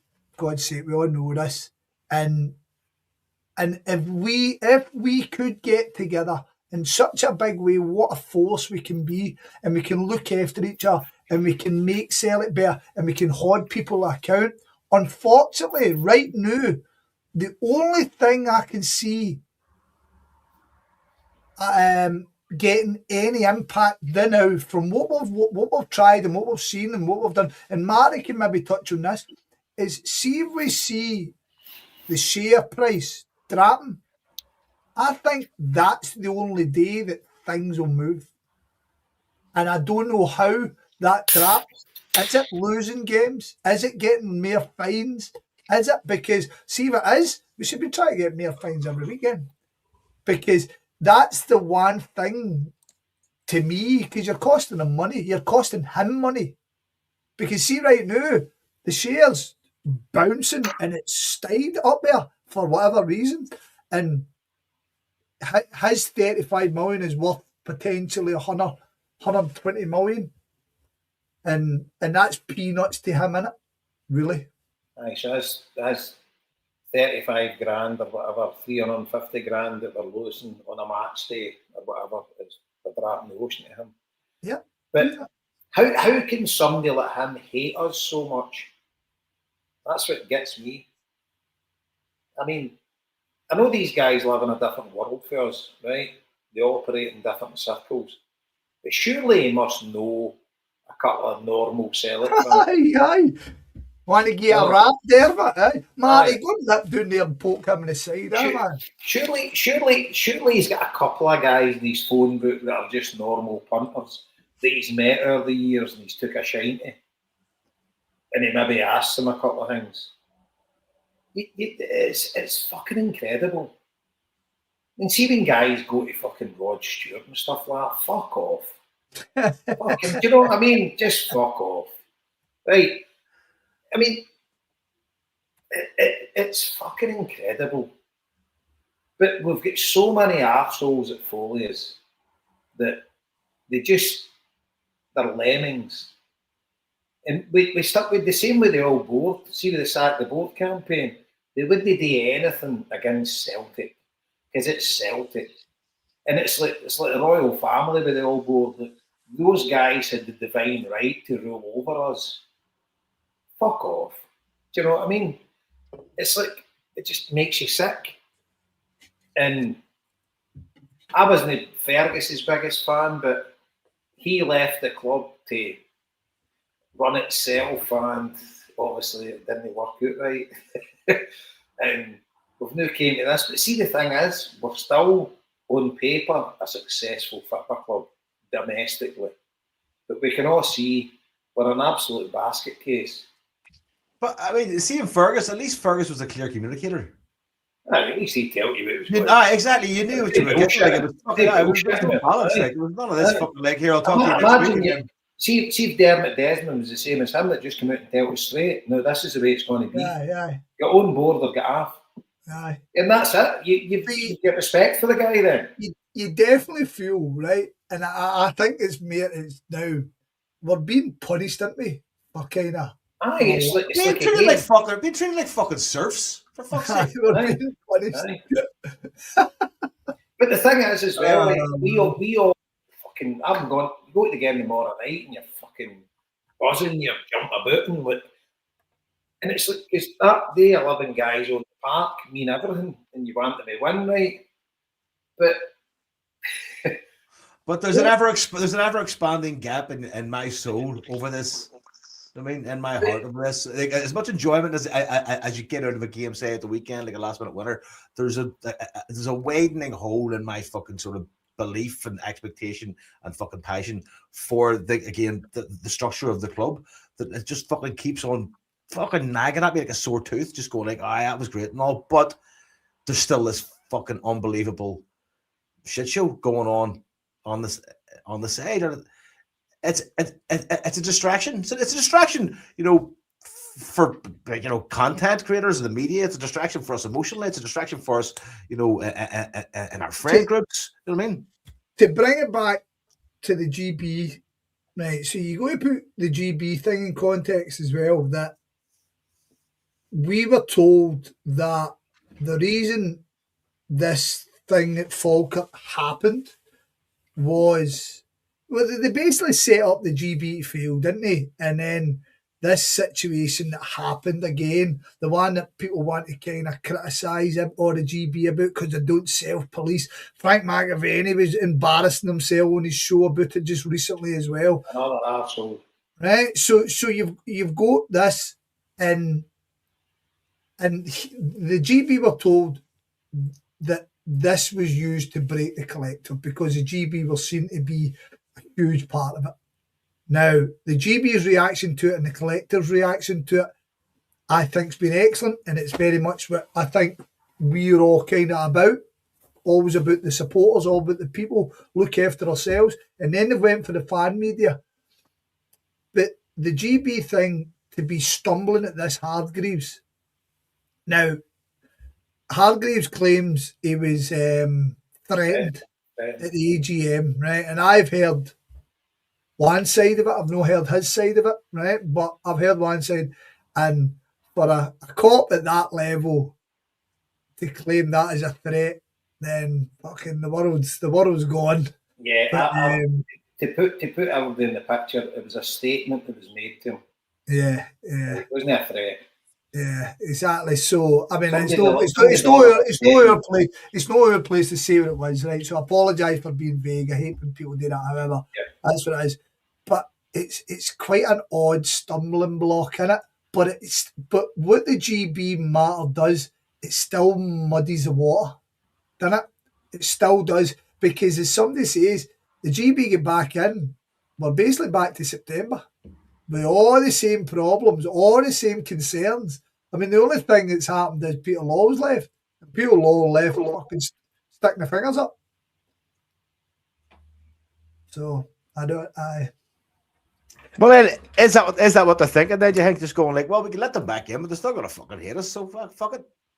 May as well get hung for a sheep as for a lamb. But the thing is, you let them back in, that they 11 guys in the park could win the league. You don't let them back in, there's a chance they won't. But it's the 18th of February, right? Mark my words.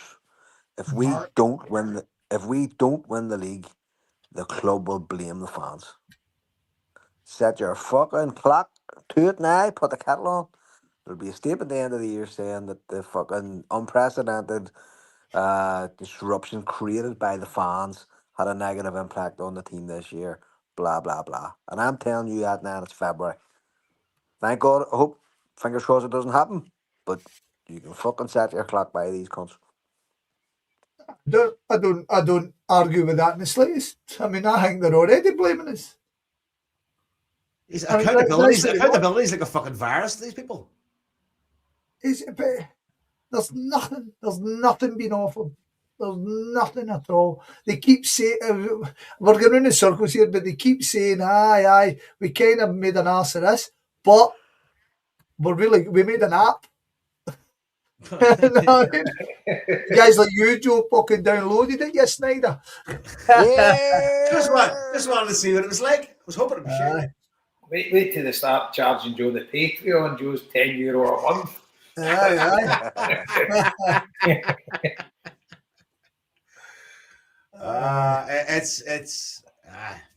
It's soul crushing to be in this, and I'll be honest, boys. Celtic. I don't enjoy going to Celtic Park. Don't enjoy it, man. There's nothing. It's no good.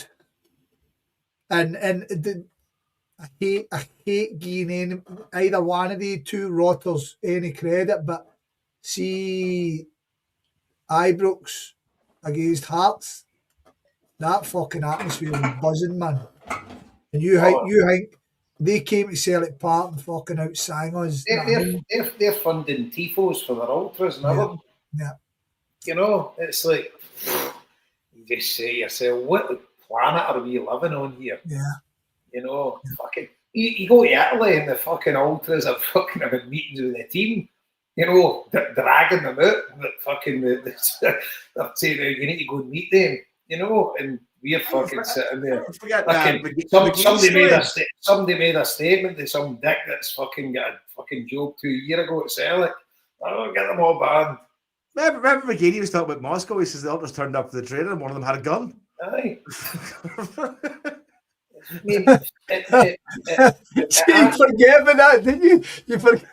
Fucking beggars belief. What about fucking my mate Atlan, the fucking roader? He just went right into the director's box and grabbed the fucking chairman out. Did this not happen this not happen somewhere else the other week? Did I see this in Italy? Was it Italy? Happened last week. Barry. Barry, that's what it was, aye. Barry. Still Pugliese. You can't beat Puglia. Stormed the VIP in the fucking. But again, that speaks to a waiter's sociological symptom in terms of. Atlan gave me all this. I've got stickers up the stair in the drawer. I'll give them Scott for the week. Atlan, they get stickers made. Atlan fucking dragging them out. My mate went right into the fucking director's box and just pulled him right out and kicked him out the front door of their club. Boy never come back. Yes, Jason, give me these stickers for the wins. Oh, they're a bit young for that. I'll give fucking some of the boys in the pub. They're into that shit. You know how I love a bit of football tap, but anyway, he gave me the one. What the fuck you want me to do with them? You can't get about putting stickers up in places. I tell you, the other the time I done it with the Waynes, we had a whole load of stickers. It was a day before 100 and the missus was away outside the boys, so we went into town and we were all decked. The two of them were decked out Celtic stuff, and we had all these stickers, and we were sticking them on things and then bolting. So running away, like I was like, "Watch the coppers hated doing it." And we done it for like about an hour, man. And the two of them like, "Think they saw us." Like, it was a great day. But anyway, right. It's like these guys have been used to like running companies or being part of companies, right? In a non-football sense, and you bring them into this environment, and it's totally alien to them. You know, they might be a fan of a football club, but they're now responsible for basically talking about 100,000 folks' lives. Because basically folk invest everything in it. I mean, let's face it, out of 24 hours, you're spending fucking 8 hours a day thinking about Celtic. 100%. Well, think about us. I mean, sitting doing this. The mad thing is, we've done 2 podcasts in the best part of 2 months, and there's people kind of going, "Where are HomeBhoys? Where are they going?" Who wants to listen to us? You know what I mean? That just shows people are desperate to sit and listen and talk about Celtic, but and these guys, they could just be easily better, man. God almighty. And they would, we'll say it a million times, well, certainly me, I'm desperate to go up to the Grun and spend all my money in the club. I'm desperate to go to the games and know how to argue with guys beside you because you're singing sack your boards, you know what I mean? Just pish, mate. Incredible. But are we getting up? Fuck that. Exactly. We're not coming up. The message so far from Celtic is the message from Celtic is there is no message and things will move slowly if they move at all. We can't wrap up. We need to have a bit of Stuttgart. The team deserve it. No, I need to go to bed. That's what I need to do. I was needing you to do the Stuttgart thing. Stuttgart will look after itself. By the way, good team, man. Good team. They look good. Nah, good team. That's the same. Look after itself. I wouldn't put it past us to get a win, but look after itself. Nah, see their manager. Their manager was a guy, right? So Sebastian Hones, I think he's the nephew. He's definitely he's the nephew of your man Uli Hones at Bayern. And he came through Bayern reserve team. And I'm sure it was Hoffenheim he was at. When he was at Hoffenheim, I wanted Borussia Dortmund to get him as a manager. And he's a really, really good man. He's fucking younger than me. He's a really, really good manager, clever guy. Last season was a kind of disappointing season for them after the previous year. The previous year they finished second, I think, second or third. But last year they had a kind of poorer league, but they still won the cup. last year, but they're back to their form this year and they look really, really good. I would have them up there as one of the teams that maybe win the Europa League if we're not going to do it. But they're really good. They don't seem to be great away from home. But home they're a kind of machine. The big boy up top, Undav, he's in a fucking hot spot right now. I think he's scored 12 or 13 in the last 12 or 13 games. Not even maybe his manager. Dangerous. Big Zagadou at the back. I remember him for Dortmund. So what fucking just a good guy. team, See on that, Scott. I'm meeting a guy, Thomas Demora. Him and his 14-year-old daughter have gotten 2 tickets for our end. Brilliant. And he said me after the beat Cologne 3-1, he says, since half an hour after the 3-1 versus Cologne, Sebastian hits new heights, and this is only 98 matches. He says 2.5 years ago we were actually 99.67%. I don't know how to work that out. 99.67% already relegated to League Two with Bruno Labbadia. Yeah. Then Seb Honeth came and he just dots at the end of it. He says this guy is amazing. I had to actually go and check, and they had 4 managers, including a caretaker that year that he's talking about. But he's an excellent manager, really, really good. So I had to check his age, only 43, right enough. But no, he's a good manager. I'd like to still be in the tie. That would be good. Do you know what I mean? We said the exact same against Bayern last year. As Marty says, I wouldn't put it past us to maybe fucking pull a wee result out of our arse, do you know what I mean?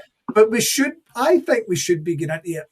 It's a fucking free hit, but it's Celtic, innit? I mean, the frustrating thing is there's going to be a generation of Stuttgart fans. I watched Hamish this morning. There's going to be a generation of Stuttgart fans wanting to come and tick off Celtic Park because you know German football fans love their traditional clubs and they'll be wanting to come to Celtic and see the mythical Celtic Park, and we're just even with the GB, we're not a touch on what we can be, and the negativity coming from the punters who run our club is like a fucking stone on top of everybody, I think. Do you know what I mean? So, it's a fucking disease.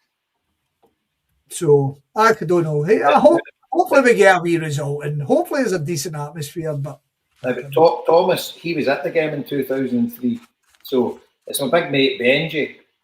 He's faced Stuttgart. He's a Bayern Munich fan. They text me and he says, "Look, one of my neighbours, he says he can't get tickets because there's 30,000 applicants. Can you get him tickets?" So I says, "Aye." Maybe you want. He's been texting me, so I'm going to meet him. Their fan zone, the Mora, funnily enough, is at St. Enoch Square. Don't know where that is. Wow. It's normally in the Merchant City, isn't it? Aye, usually Merchant City, aye. Aye, so it's there. By the way, I went out at lunch today for work, right? Took a walk up Argyle Street. Always loved doing that a day before when we're playing with European teams. Never seen one Stuttgart fan. That was about 2 o'clock this afternoon. Never seen one. I walked through St. Enoch Square to think, maybe they'll be here early. That was. Would you have been in Stuttgart for that game? I was there, aye. That was amazing. Amazing. That was what a trip that was. Probably our biggest away European following, apart from like the final of any European away game. We must have had over 10,000 there, I would say. And did we work it last time? Was it Bonnie Tyler? Was Bonnie Tyler, wasn't it? Marty? Bonnie Taylor was on was it half time or before the match? Half time, I think. Half time, big Rab come up, Marty, big Rab come up to me and he'd look, they sell beer in here. I was like, mate, you might as well pour that out of your head for all your buzz you'll get out of it. You know what I mean? I tell you about me or John and Joe, right? We ended up get the train, right, with some undesirables, right? There's a fucking squad hits. And I'm like, all right, let's fucking get him offside. So we've ended up walking to the stadium, got half the train. So we just fucking queued up. There's obviously bloater on the drink. We were only in the day trip, right? We were there all day. And anyway, we're queuing up. I'm like, I don't think this is Celtic yet. But there wasn't big queues. So we just fucking put the tickets in, get in, the freezer, get in. Walked into the thing, we're across from the Celtic fans. We're a the other goal. We're like, what the fuck we doing? Says, we're over there, so we've showed our tickets to our steward and said, oh, come with me. Took us down under the stand. But everybody was dead nice with us, by the way. Not one bit of animosity between the fans whatsoever.